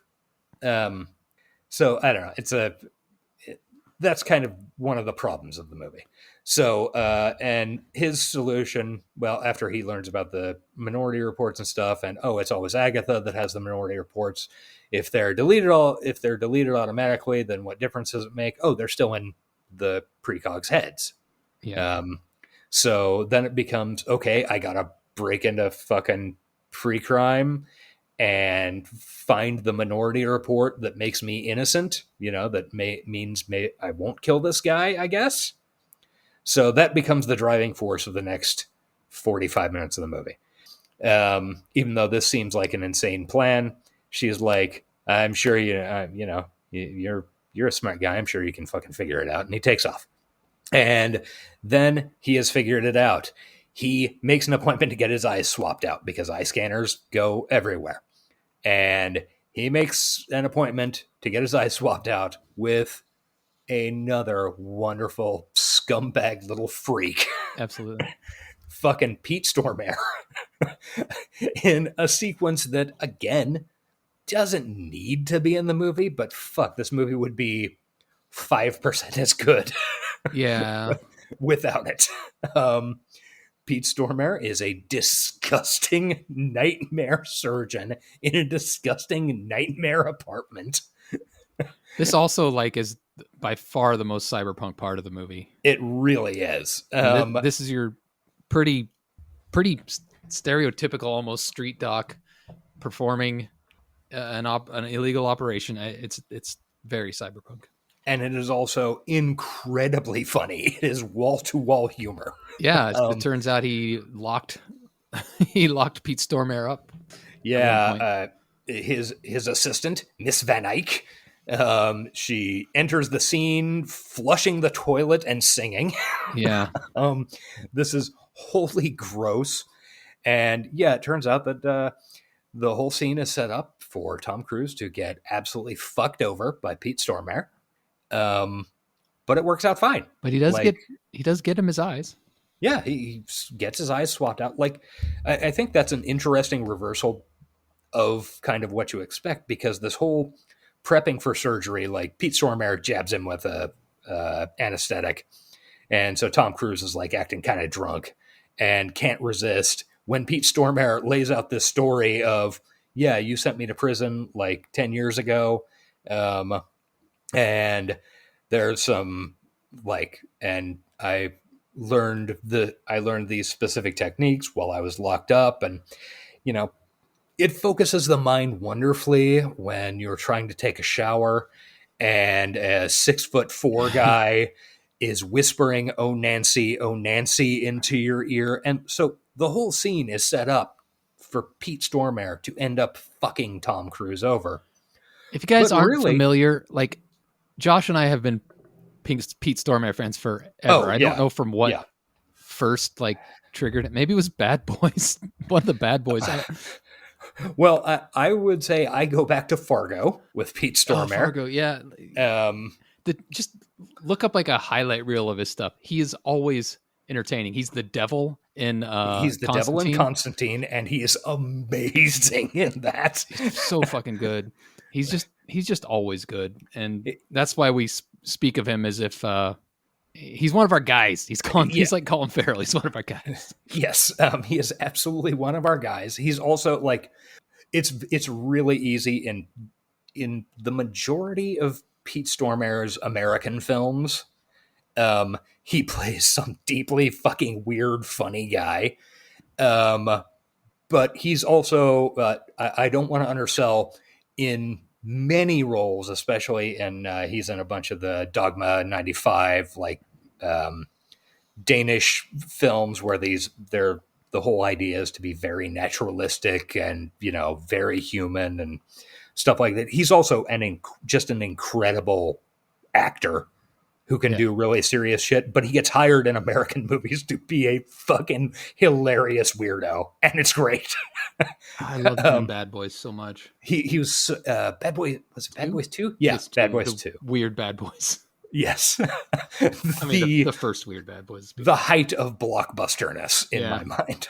The movie is 7 hours long somehow. One day, that's another one that's got to be on the list of Patreon. So Pete Stormare is fucking amazing in this. And he swaps out Tom Cruise's eyes. And Tom Cruise has to lie there in the dark for 12 hours. Otherwise, he's going to go blind. But he does it, even though it's all set up for him to be fucking Tom Cruise over. He just does it because he's cool. And also gives him this thing that'll mutilate his face for 30 minutes. Yeah, it's a weird interaction because he definitely doesn't want to make Tom Cruise's stay here comfortable, but he is doing his doctor shit. He's honestly, he's doing I don't know. He's doing a really nice job. There's a nice sandwich. There's a fresh fucking bottle of milk. Amidst a bunch of disgusting food that he knows a blind man is going to be feeling for. But the thing is, it's a very weird and funny scene where Tom Cruise is trying to get this sandwich, and it was a beautiful sandwich in the fridge. It looked good when she first brought it in. And if it was just set up to, haha, I'm going to make this fucking asshole eat a bunch of moldy stuff, you wouldn't provide the actual sandwich. But I'm sure Eric puked about that part. Yeah. Well, the good-looking sandwich would now look like all those other sandwiches. Yeah, it's true.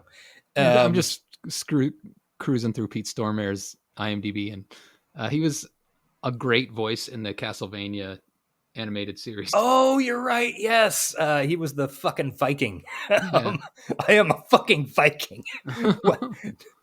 Do you think I don't know how to steer a boat or something like that? So anyway, Tom Cruise gets the new eyes. He takes some drugs to remember the past. This is when we see his son actually get abducted. It's sad. It's a bummer. And then he wakes up 6 hours in, eats a moldy sandwich. Weirdly sets up his ability to hold his breath. Yeah, it does. Yeah. Eats a moldy sandwich. It's a very slapstick, disgusting fucking scene. And right at the same time, Colin Farrell has sent the pre-crime guys to cover the fucking sprawl. And and cover as many buildings as possible because he thinks correctly that Tom Cruise is going to be hanging out in the fucking ghetto because there isn't the ident system and a whole bunch of targeted advertising and stuff like that, and he knows he'll get caught that way. Yeah. Works out perfectly. So Neil McDonough and the other guy, one of the other pre-crime cops who got the shit beaten out of him by Tom Cruise in the first chase scene, show up this building, and they're going to run through the whole building. They've got thermal scans of it. There are like 27 people in it, and they have these cool little things that they're called spiders, and they chuck them out of their belt, and they're these little tiny robots that can slide under doors, and they do eye scans of everybody. And it is a really well done scene with some really neat, like I think they must have built a whole fucking set with no tops. Yeah. Just for this, where you see this overhead view of these spiders going through this apartment building and like climbing on people's faces and eye scanning them and stuff. It also shows how intrusive the police have become and how the people have just kind of grown to accept it. Like the one couple's in the middle of a pretty heated argument and then they stop and get scanned and then get back to arguing. Yeah. And also, one of the main points of Neil McDonough and the other guy is that they want to get this done so they can go to a fucking sandwich. Yeah. And they're like, that's their main thing. I mean, they're cops. Yeah. The IMDb trivia says that these spiders were designed when someone asked what would it look like if Porsche designed hand grenades. So that's a fun fact. Sure. They do actually kind of look like the Martian things in Spielberg's War of the Worlds, starring Tom Cruise from like 3 years later. Kind of crawling around on there. I can see it. Yeah. So they're going through this building. They make an announcement. Hey, Neil McDonough announces over a loudspeaker, like, hey, you gotta have your fucking eyes scanned. We're looking for somebody. So Tom Cruise dumps a bunch of ice into a bathtub and submerges himself to hopefully not get scanned because A, he doesn't know if his eyes have taken yet. Yeah. And B, because he will go blind. It's only been 6 hours. Also, thereby starting the entire ice bath trend that's really huge on social media these days. Oh, is it? I didn't know that. Oh, you are a better person than me, apparently. I am on different corners of social media than you are. I think we've established this long ago. It's very much a manosphere thing. It's terrible. Oh, boy. Yeah, those guys are normal. Yeah. So he climbs in this bathtub. It turns out, no, he ends up getting fucking scanned by the ice spider thing anyway in one of his eyes. Turns out he's not Tom Cruise. We're going to find out, Mr. Yakamoto. Yeah. And it all works out fine, except he's going to go blind in that eye. I think this little bit leads into probably some plot or something that ended up being excised. You think so? Yeah, the fact that his left eye got scanned, and there are a couple of points where you can kind of see them leaning towards, oh yeah, one of his eyes, he might be going blind, but they actually skip over that in the back half of the movie. They probably cut the part where he teamed up with Chili and... Jesus Christ. I can't remember who the third TLC chick was. Left Eye Lopez, Chili, and fuck. I'm not going to come up with it. Good get, though. Good for you. I like that. No, I refuse to accept praise for that. No, that's 5 comedy points right there. So T-Boz. Sorry. T-Boz, yes. I thought it was T something, but yeah. So it worked, but he's going to go blind. Not that actually has anything to do with the rest of the movie.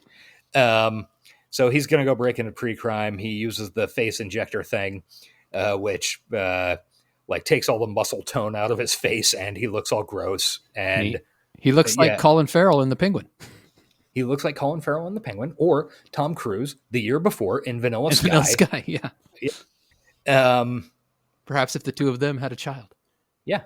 Yeah, maybe. So he goes to break in. And, Colin Farrell, while Tom Cruise was high, went to his ex-wife's place and is a dick. And we find out that, yes, the wife is still alive. She's not just divorced. Yeah, God, there's so much movie left, and we're at an hour and 50. We're all right. So he breaks into pre-crime, face all gross. He does this fun slapstick bit of losing one of his, because he kept his eyes, so he could theoretically still get into pre-crime. Some of the slapstick stuff is a little much. The chasing the eyes down the hall was a little much. I can totally see where that is a little much. On the other hand, I'm like, well, fine, sure. What the fuck? This is dumb shit. Like I'm enjoying in this movie all the dumb slapstick bullshit. Like, and the alley chase earlier, same way. Same genre in my mind.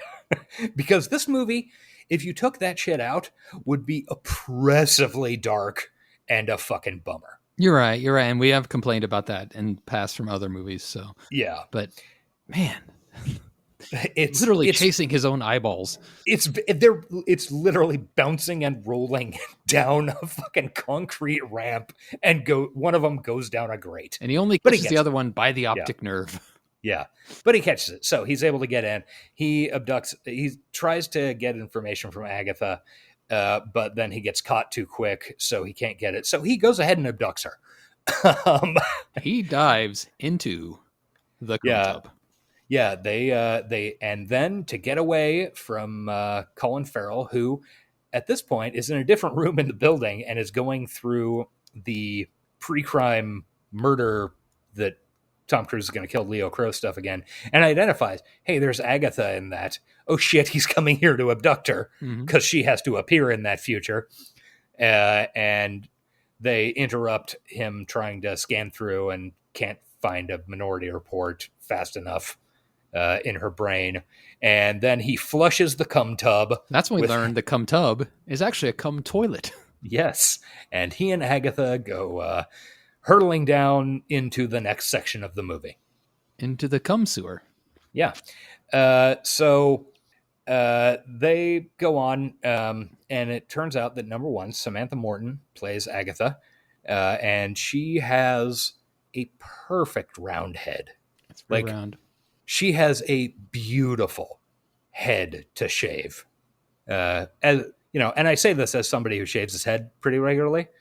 Boy, I wish I had a fucking head like hers or Karen Gillan, where it seems like there are absolutely no contours. It's like a fucking cue ball. Yeah. It'd be wonderful. I've got goddamn moles and fucking dents and shit like that. Yeah, you've got like one of those rode hard, put away wet heads. Yeah. So shave my head. I have no idea. Oh yeah, I guess. I haven't shaved my face in 30 fucking years. Yeah. So he takes Samantha Morton. She's I do shave my balls though, just in case you're wondering. Oh, that's good. So he abducts her. She is very good. She is playing something totally inhuman. Like, she has never been out of this tub, as far as we know. She is. Not to interrupt, but this part is kind of from here on the rest of the movie. I feel like I wish they'd focus a little more on her, and I wish Tom Cruise would show a little more compassion towards her.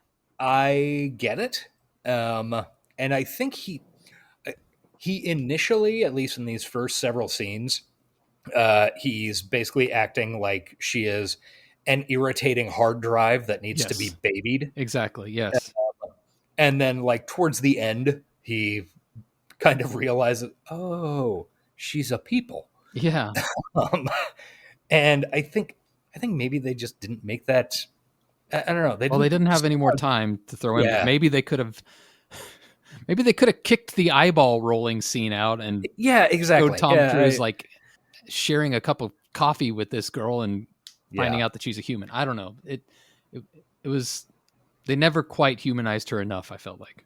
Yeah, but she's giving an incredible fucking performance. Like, at a certain point, she's just like bawling and saying, "Is it now? I'm tired of the future." Yeah, you definitely feel bad for her. Yeah. So Tom Cruise has a great idea. Like, where can I go to download her fucking skull, because she's an irritating hard drive? And at the same time, Colin Farrell is like, okay, so he didn't get whatever he needed, which is why he abducted her. So we need to figure out how, like, all this tech in here is custom. Who made this tech? So we're all going to end up at the same place. And then we go to these. Actually, this might be the most cyberpunk scene in the. This might be the most cyberpunk setting in the movie, other than the eye cutting, the fucking virtual reality at the mall. Yeah, that's how you know it's a cyberpunk movie, because it does have the mandatory, like, kind of clubby. It's not like a club, but it's kind of like a club rave. Yeah. Bizarre situation. Yeah, the whole thing is basically we do strange days in the mall. Yeah. You get strapped in. You meet this hilarious fun character played by Jason Antoon, who was wonderful on the show Claws a couple of years ago. And he is the worst scumbag in the world. It's pretty great. Great guy. Yeah. He did the classic telling a guy, like, trying to sell a guy on a thing, and then he sees Tom Cruise walks up and he goes, "You're a degenerate, get out of here," and pushes him away. Yeah. Classic. I can't believe there's gambling in here. Yeah, he's introduced as walking this old, like, 60-year-old guy through it, like, you know, you can fuck women, you can fuck men, you can be a woman getting fucked by a man, you can do all the, you know, you can skydive. We've got the whole crate of the world for you. And the guy's like, "I just want to kill my fucking boss." And Jason Antoon's like, "Okay, cool. I mean, we can, you know, if you got files where we can make them, I mean, we can definitely fucking do that." Then Tom Cruise comes up, and Jason Antoon is like, "So, yeah, being the conductor of the Philadelphia Symphony Orchestra is one of our most popular experiences." And the guy is like, "No, I want to kill my fucking boss." My favorite was the guy who just wanted to stand there surrounded by his peers getting complimented. Mm-hmm. Like, I could dig with it.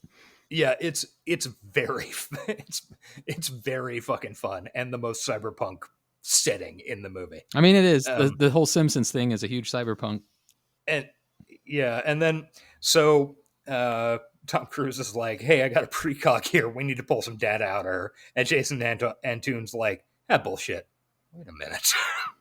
Are you reading my mind right now? I'm sorry for whatever I'm going to do, and I swear I didn't do any of that stuff I did. He also crosses himself just to cover it in case she is a god. Yeah. Those thoughts about my cousin Alana, they were just thoughts.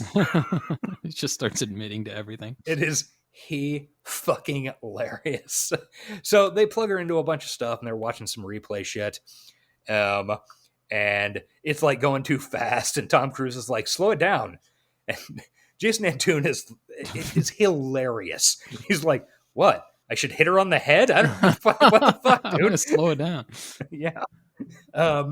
So we go through the Leo Crow murder again. He's looking for the minority report that shows he doesn't kill Leo Crow. And it turns out that no, there's no minority report here. He definitely fucking kills Leo Crow. And then we get some more of that drowning scene with Anne Lively from earlier. I don't know. It can't be that important. It's definitely not a whole thing. And then Pre-Crime shows up, and they run off. And this is the part of this movie that I remembered for the past 22 years or whatever. This short sequence in the mall where she is doing the, like, "Okay, you got to grab that umbrella. No, wait, stand here." Because all these pre-crime cops are running through this mall looking for him, and she can see the future. So, oh yeah. So she's like, wait. And, like, the pre-crime cops are obviously going to see him. And then, like, a dude with a bunch of balloons crosses in front. And, like, it's a really good sequence of, anyway, it's a really good sequence, and this was the part of the movie that I remembered the most for 20 years. Samantha Morton running them through the mall with predictions of exactly what the cops were going to do, basically. And then he, like, steals an umbrella, and you're like, "Oh, this is going to be an invaluable part of the escape." And then it turns out that it's just raining when they get outside because she doesn't want to get wet. Yeah, it's fun. I spent most of her life wet. Yeah, good point.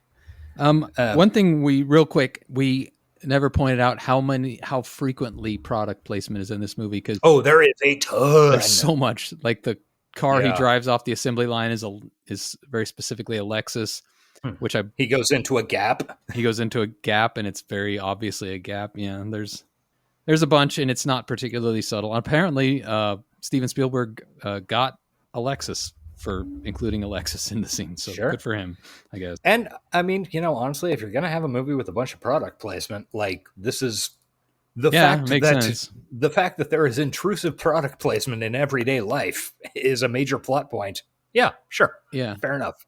the Gap thing kind of takes you out a little bit when Yeah, a little because bit. it's like a hologram speaking directly to you, saying "Welcome to the Gap" or Mister Whatever. Yamamoto, Yeah. how are those tank tops working for you?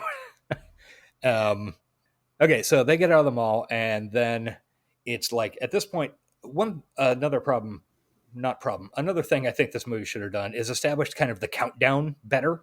Mm-hmm. Like how long until the murder of Leo Crow? Because we've established like that is a set point in time. Yeah, it's coming. And half the movie is going towards it, but we have these big gaps and we don't know how long it's been and stuff. So suddenly Tom Cruise sees a billboard that clues him into the Leo Crow location. And we go to Leo Crow's hotel room. By the way, Tom Cruise's cousin is behind the hotel desk with some very unpleasant hair. Oh, didn't even clock it. His name is William Mapother. He's in a bunch of Cruise projects and also other stuff. And so we go up to this hotel room that Leo Crow is registered in, and the bed is covered with pictures of children, including Tom Cruise's son. And you're like, oh shit, this is the guy who killed Tom Cruise's son. And then the guy walks into the hotel room, and there's this confrontation that we saw in slightly different context multiple times at this point. But the guy says, Tom Cruise isn't going to kill him. And the guy says, come on, you got to kill me or my family gets nothing. Yeah, this is important because this is the point where you like the timer clicks over and Tom Cruise doesn't kill the guy. So you realize that these futures aren't locked in, like aren't quite as certain as they seem to be. Yeah. It turns out that this guy was in prison. He got released by somebody and told, if you go to this place and you pretend you killed Tom Cruise's son and get killed by him, your family will be taken care of for the rest of your life. And he effectively forces a suicide with Tom Cruise's gun and goes flying out the fucking window. So kind of Tom Cruise did kill him, pretty much on schedule, except sort of not. Doesn't matter. It's not important. Yeah. Also, like, how would you set that up? I just don't, I can't figure out how you would set up a scenario that Tom Cruise is eventually, or Anderton is going to eventually walk into and be put into this position to kill the guy. Well, I think kind of the interesting thing about it is, so one thing we established right in the beginning of the movie is that, most of the cases they get these days are red balls, which is crime and passion. It's going to be happening like soon, like within 20 minutes or something. This case was not a red ball. It was a brown ball, which means it's a premeditated thing. So and that's because Tom Cruise has been thinking about killing this guy every night. Well, is it because of that? Or is it because that is the point at which the plot kicked off and started setting up, I need Tom Cruise out of the fucking picture. So I've got to get a guy out of prison to pretend to be Leo Crow, because if I throw the guy who killed his son, or at least he thinks killed his son, in front of Tom Cruise, he's going to kill him. He's a cop on the edge, right? Yeah. Also, though, it does point out another failing of the system is that murder for hire is completely, like, it never lists the guy who who hires. Now, I don't know Mhm. why anybody would go into that work. That seems like a stupid line of work to get into. But if you can find somebody to do your killing for you, you can get away scot-free.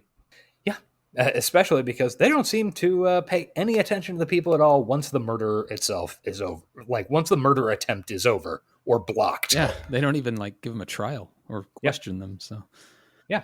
it's not a great system, guys. It's not a wonderful system. So he effectively suicides with Cruz's gun. Cruz and Agatha take off. And then we cut to Farrell and McDonough investigating this murder scene.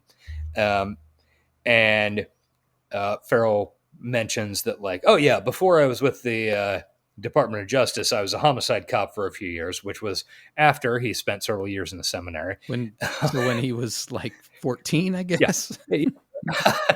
Don't worry about it. And he was in the seminary from age 10 to 13.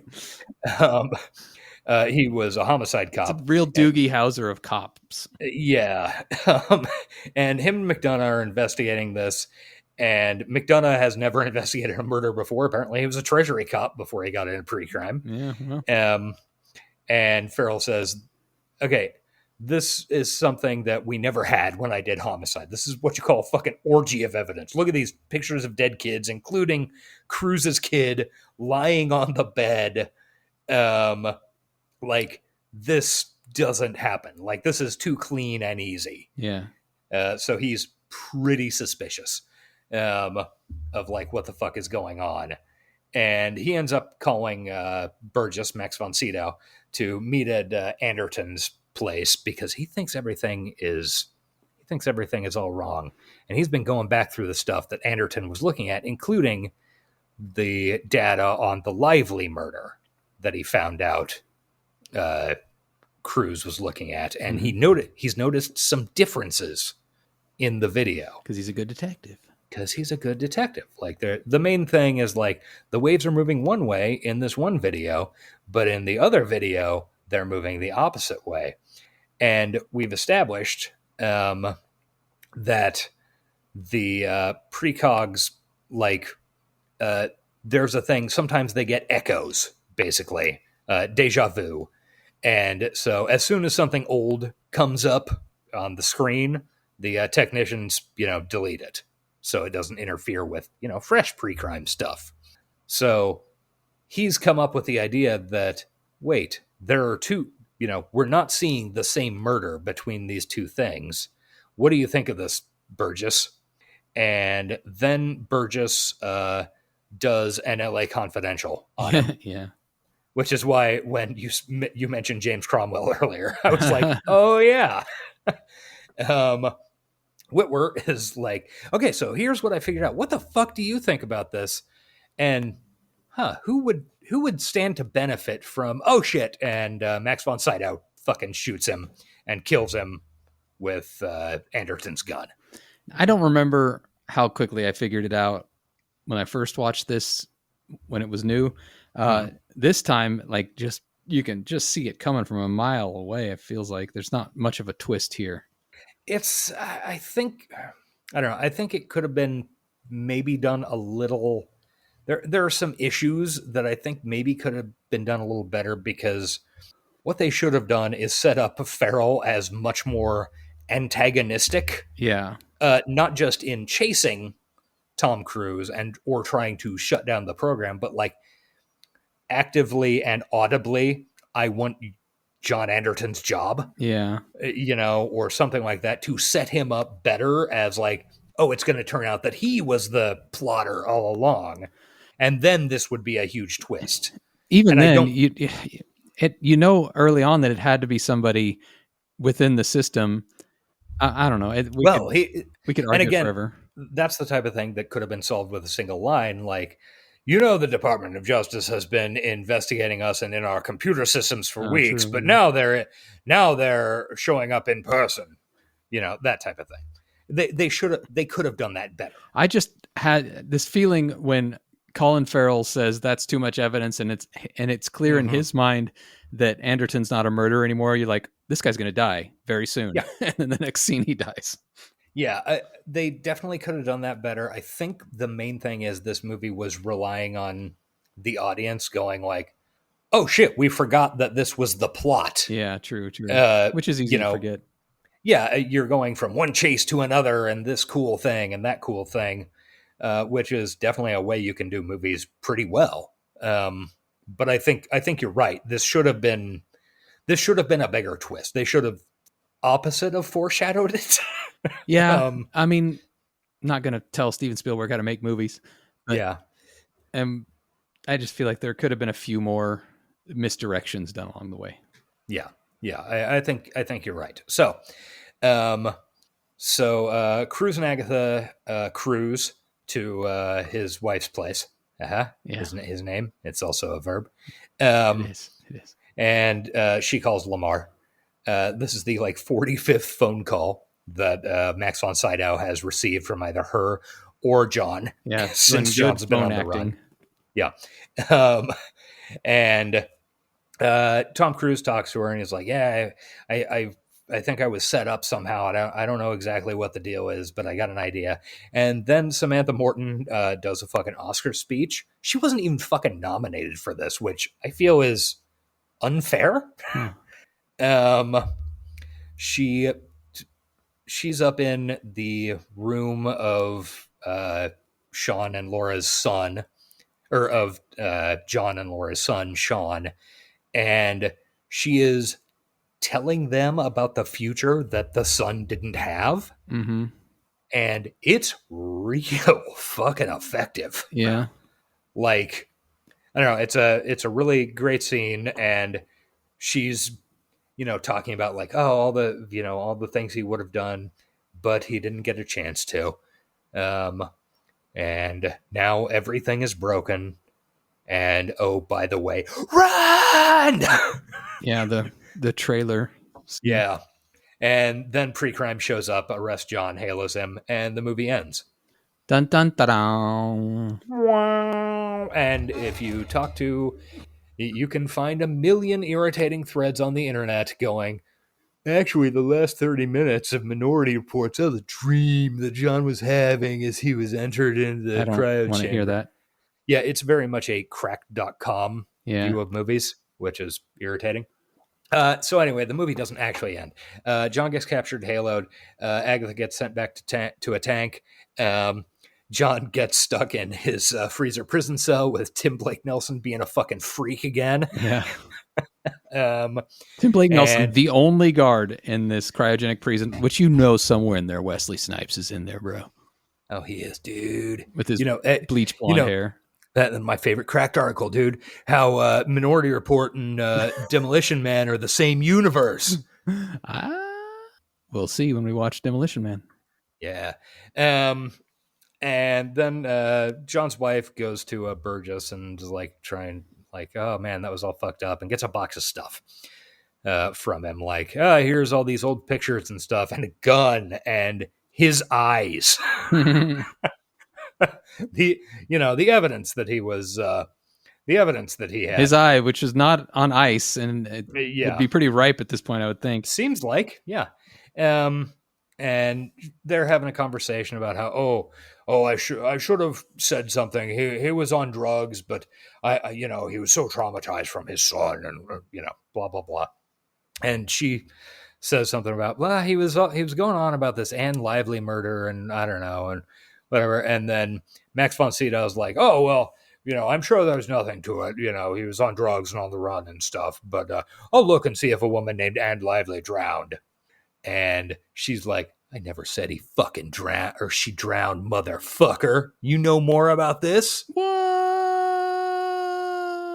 Egg sharkly. So he takes off for this fancy dinner party about how Pre-Crime is the future and he's the winner, and he's back in charge of it now. It's basically the Oscars of cops. Yeah, the cop Oscars. Copskers. Yeah. So she goes and sticks a gun in the back of Tim Blake Nelson's head, and pulls John out of deep freeze because she got in there with his eye. And then there's this fancy party, and Burgess is accepting awards, and John calls him and harasses the shit out of him. And then Laura goes to the fucking pre-crime thing and gets all his old cop buddies to like play the drowning on screen. And we find out that, okay, this woman, Anne Lively, was Agatha's mother. She cleaned herself up and wanted her daughter back. So she contacted Burgess, Max von Sydow, and he was like, well, if she goes, that fucks pre-crime up entirely. It doesn't work without Agatha. Which basically, if your system is wholly Reliant dependent on- on one yeah. person, it's probably not a good system. Yeah, you would think that might cross somebody's mind. Because there but are it 3 doesn't. precogs, but it's made pretty clear throughout the movie that the other 2 are garbage. I don't think they're garbage, but she is the most powerful. She's the I leader. think they're garbage. Okay, fine. They can't do shit without her. We find out that so what he did was he hired the John Doe from the beginning of the movie to kill Anne Lively at this meeting that he set up, and then the guy shows up, is about to kill her, and then pre-crime cops show up and take him, and she's like, "What the fuck was that?" It's like they just jumped on this dude. What the fuck? What the fuck happened? And then Burgess shows up, pulls down the same ski mask, and kills her like 5 minutes after the pre-crime cops. Yeah, that would left. be a very strange way to get murdered. It really would. Like, I'm fucking deja vuing this shit. What? Oh, no, this time I'm drowning. Shit. And so that was the whole thing. And we play that on the big screen. I just love how the pre-crime cops are like, hey, okay, we got the murder. Let's get the fuck out of here. See you, victim. It is Just left her there on the beach. Yeah, it is. I mean, you didn't truly get murdered. fucking Clearly, hilarious. there's nothing wrong. Yeah, it's all fine. No trauma. And you didn't think, they didn't think to ask her, like, were you lured out here somehow with the prospect of a meeting by somebody? There are some flaws in the writing of this film, sure. So then this whole thing, Burgess got this fancy gold gift gun. And at this point, he's panicking and loading it. And then red ball goes off. We go back to the pre-crime control room. Real quick, just because this show is what it is, he gives this speech about how this gun was given to Civil War generals in the hope, and he's like, and then we use it in the hopes that one day we'll never have to fire a firearm again. And I'm like, but cops love firing firearms at people. Like they all cheer fans. like this is a noble, and Yeah. no, they fucking love shooting people. Yeah, they are hard. It's like their whole thing. Yeah. So very naive take, Spielberg. Yeah, it's not. Yeah. Yeah. Shockingly, Steven Spielberg, fucking boomer, one of the most successful filmmakers of the late 20th and early 21st century, is not clued into how police violence actually works. You'd think. Yeah. So, and then we get a really... Okay, so he's loaded this gun. Red ball goes off, so somebody's gonna fucking die. And it turns out that it's John Anderton's gonna fucking die soon. And we end up on a balcony with the Washington Monument in the background. And oh no, it's a moral conundrum. And we do this whole thing where it's a really good sequence where it's intercutting between what Burgess is saying and like all the precogs in their fucking trance, like saying the words that him or Tom Cruise is saying. And it's a really good, pretty unsettling little scene. And it turns out, like, okay, so Tom Cruise presents him with a moral conundrum. Okay, if you kill me, then pre-crime remains intact, like it was accurate, but you go to prison. Yeah. Or if you don't kill me, then pre-crime is bullshit. So what you gonna do, motherfucker? Bad Boys, which was on TV earlier in this movie. It was, yes, right in the eye swapping scene. It turns out that Lamar goes ahead and shoots himself, proving that pre-crime is bunk. Which seems excessive. He does it in the could've- stomach too, so it's not fast. Yeah, you could have just not shot anybody, just thrown the gun over the edge of the balcony. Yeah, and maybe even like talked about how, try to Yeah. explain to people how your system has failed, but no, just shoot yourself in the stomach and slowly bleed out underneath the Washington Monument. I guess that's cool too. Yeah. So then we get the denouement, I don't know, epilogue, where pre-crime has been Denouement. abandoned. Pre-crime's abandoned. All the prisoners have been pardoned and released, although many of them were surveilled by the government for years afterwards. I'm sure And- legally and Yeah. respecting abs- of their Fifth Amendment rights. Absolutely. Fifth, fourth, I don't know. I get the amendments mixed up. I think The third one's the only one that matters to me. I think obviously. that's the fourth. Nobody's quartering a soldier. Quartering in fucking your house. in your goddamn I property. swear to Christ. So we see scenes of like the pre-crime area and like all the tanks empty and stuff like that, and then we get the precogs have now grown hair and live in a fucking cabin up in the woods, and they're reading books, I guess. And John is back with Laura. Hopefully and she getting a lot of therapy. Yeah, I would hope so. I mean, a lot. Like, Yeah, they laid in a cum bath for the last 20 years, witnessing murders in their heads over and over. That's not good. yeah, and it's best to not think of them as people. I mean, the cum bath helps, but it doesn't make up for the murders. Yeah. And we see that John is now back with Laura, and she got real fat. Oh, I think she's pregnant, dude. Oh, shit. They're having another baby. So she was spending some time in the cum bath. Yes, clearly. And then the movie ends.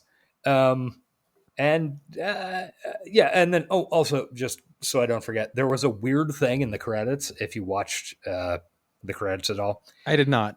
The movie is really neat. I wish more movies would do this.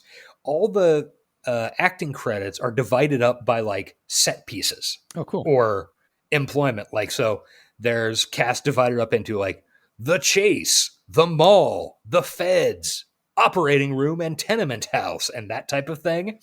So like, it's not necessarily a sequential thing, but you can kind of pay attention because You can pick out, like, like, if you see an actor, yeah. you can pick him out because you know he was Yeah. part of. Yeah, that is Yeah. neat. yeah, I thought that was a good way to do things. Anyway, the movie's over. Nice job, Spielberg. Yeah. Yeah, there was a lot of, let's just say, I don't want to say inconsistencies. I don't know. Whenever you get into telling the future, it's almost impossible to keep the Yeah. story straight. So you got to cut him some slack. But I don't know. There was some stretches of the imagination for me, Yeah. Well, and the wooden balls was dumb. the wooden balls was very dumb. I mean, I love skee ball, dude. I love it too. You remember? I worked at a fucking arcade with skee ball in high school, Yeah. and I whipped ass. And then I killed the power to the fucking Jersey Shore with the power of my skee ball Oh game. fuck! I forgot about that. Yeah. Yes, we all love skee ball here. We will never say a negative thing about skee ball. However, murder ball, well, we love that too. But That was a pretty good movie. Yeah. I don't know what I'm saying. Anyway, dumb plot point. Dumb plot point. There you go. Let's rate this thing real quick. We are well over on time. Great. Okay. Let's see. The story of Minority Report. What do we think about that? I think it's. It's honestly kind of a tough one. You know, did you read the like Philip 30 years ago, not since I was in fucking high school, Kind of wish I had, honestly. maybe middle school. What I remember is very fucking, it's kind of like Blade Runner. It's I'm sure very it's different different. from this. Yeah. Maybe we should cover it one day when we're short on Yeah. time, just to compare, because that's always fun. Yeah, let's. I'm gonna hit it at a 7. Yeah. I think that seems like it's very hard to rate it. It sort It of. is. I mean, it's Like, a I think- compelling idea. I mean, we've already. It's got, like, you can easily fucking poke a million holes in it. Yeah, that's the faults of it. I think. But at the same time, you're like, I don't know, how do you make a movie? Like, how do you make a movie with this conceit that you can't? You can't. What would have made it easier for me and we don't need to remake the fucking movie, but I do love to do that, is if instead of, Wait, do you think we can get funding for that? I don't know, man. Maybe the people who are going to hire us as cyberpunk consultants will hook us up. Yeah. The precogs being people introduced a lot of moral problems into the plot that I think would have been better served if they were just a technology, because I feel like the precogs, like in the end, they showed them reading books at a country house, which is great, but you're never really like shown their story, which I feel when you see these slaves in a cum bath being tortured over and over for the whole movie, I feel like that should be the central moral part of the story, not so much is pre-crime legit or not. So I feel like if that had been a tech instead of actual slave labor, it might have been better. I had not thought of that as a possible solution to it, but yeah, good note. All right, Spielberg, Seriously. should have asked me. Yeah. I mean, I was watching your movies. Wait, no, I missed Jurassic Park. I guess I wasn't watching your movies. Yeah. Were you saying 7 too? Yeah, I think that's a really good number for this one. Yeah, I mean, sure, flawed but good. Influence. Did this movie?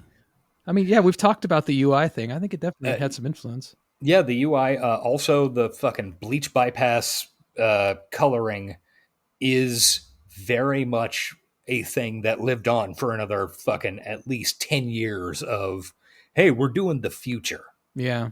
I think 7 might be another good number. I don't know. Yeah, you're not wrong. Also, the Gap still exists. I see no reason it won't. As does Lexus.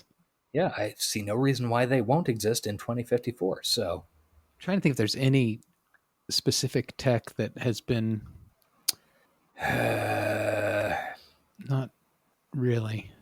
Maybe by 2054 we won't have the cops shooting people with guns, just with sick sticks. Oh, that'd be nice.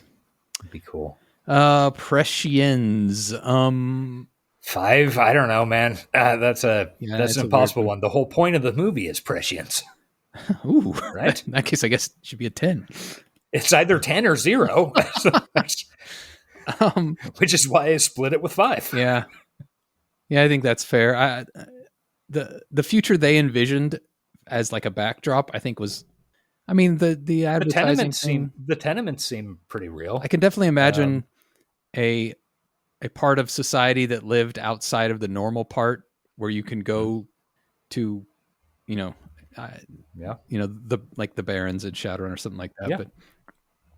But style, I don't really Honestly, like it. Tough one to answer, because all of the there's no. Or at least not that I noticed, there's no cool future styles. Like everybody just dresses like a fucking... Like they're from the Gap? Yeah, from 2005. I mean, that, which... But, I don't know, does the interface... I think it counts. Yeah, I think that's a part of the style. There's a lot of hard plastic. Yeah, that's true. Tom Cruise's apartment would count positively or negatively. I just don't think it has much. I would actually give it a 3. I don't really care for what it does have.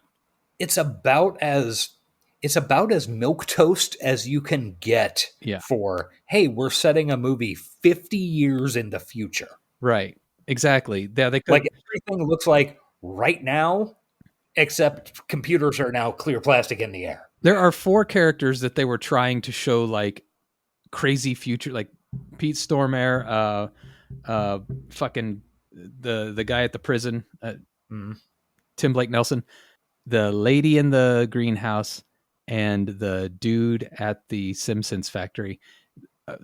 That's like their outside colorful world. Mm-hmm. I feel like they could have gone bigger. Yeah. I think 3 is actually really good for this, because while some of these elements have crept in, so much of it is like seemingly intentionally fucking boring and what you would have seen outside in 2002. Yeah, even.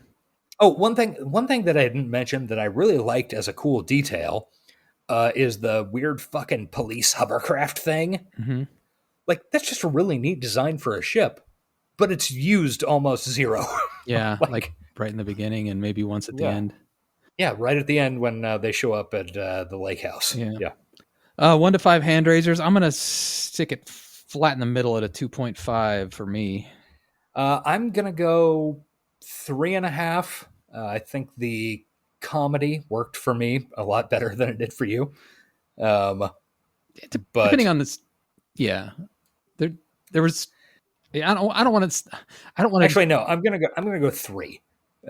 Like it's a bit above average. Like it's competent, but there's a lot of stuff you could like. There are a lot of things that I would do a bit differently or rejigger somehow. Yeah, and I don't want to say I hate all the comedy in it. Just some of it was a little slapsticky. Like I loved everything about Pete Stormare's scene, but maybe that's just because I love that guy. I don't know. Like I cannot imagine it. Like this movie would be a total fucking bummer if you took all the comedy stuff out. If you didn't have Tom Cruise chasing his eyeballs rolling down a hallway into a storm drain. And inside. Fucking Miss Van Eyck with her giant mole with hair growing out of it, and Pete Stormare going whack whack. A slapstick jetpack fight. Yeah, I think it would have been fucking Looney Tunes assembly line wrestling match. Yeah, and the thing is, it could have been like it still could have been good because I like shit that is a strong bummer. Yeah, but I also I like people who I like the balance.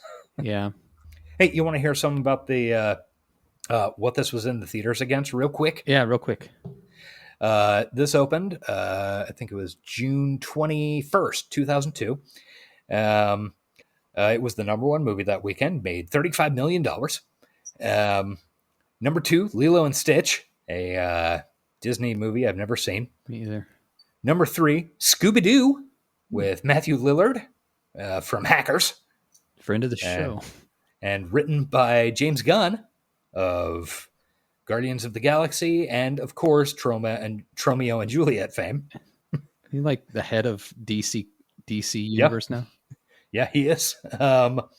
Also, number 4, Bourne Identity, a movie that was very effective. I know you didn't like it because you got motion sick. Yeah, right. Those movies make me puke.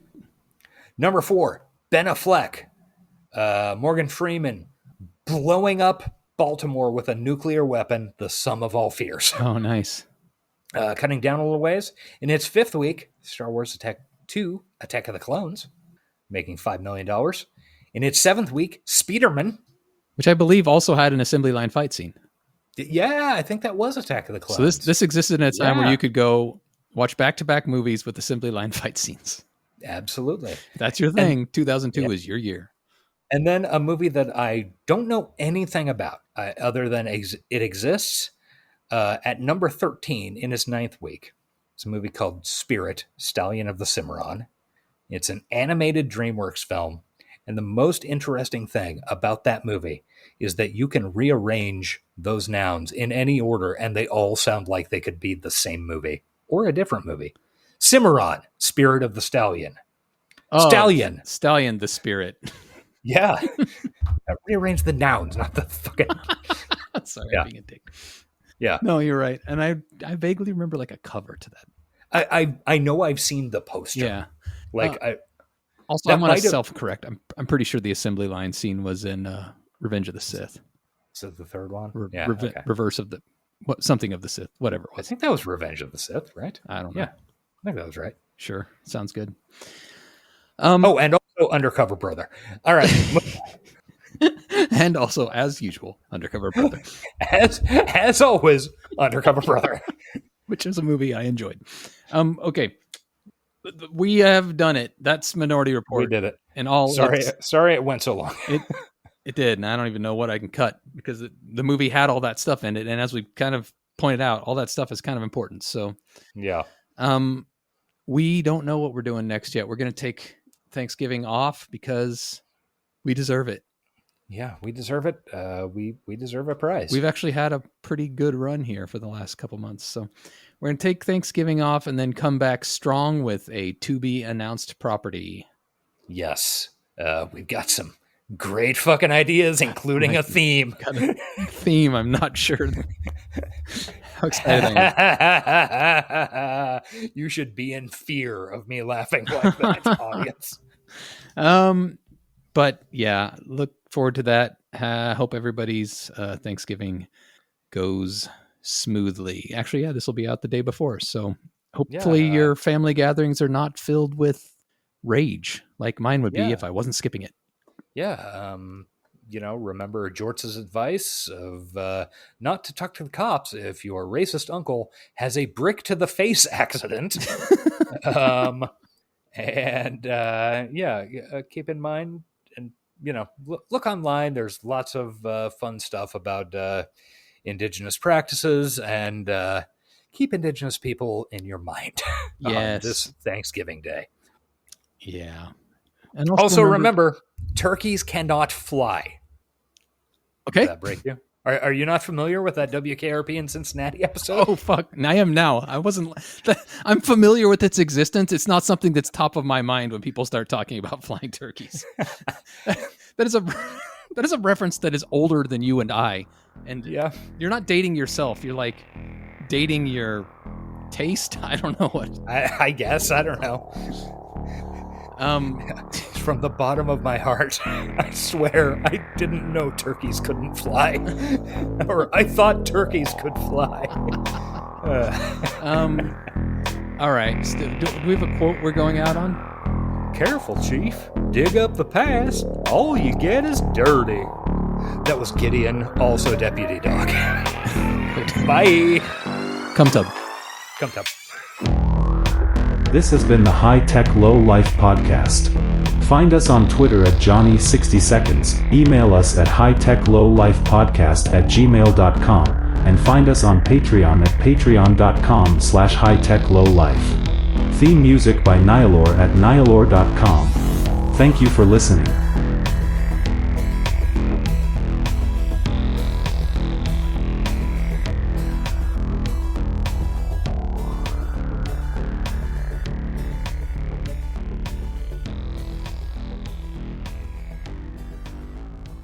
Keep it moving.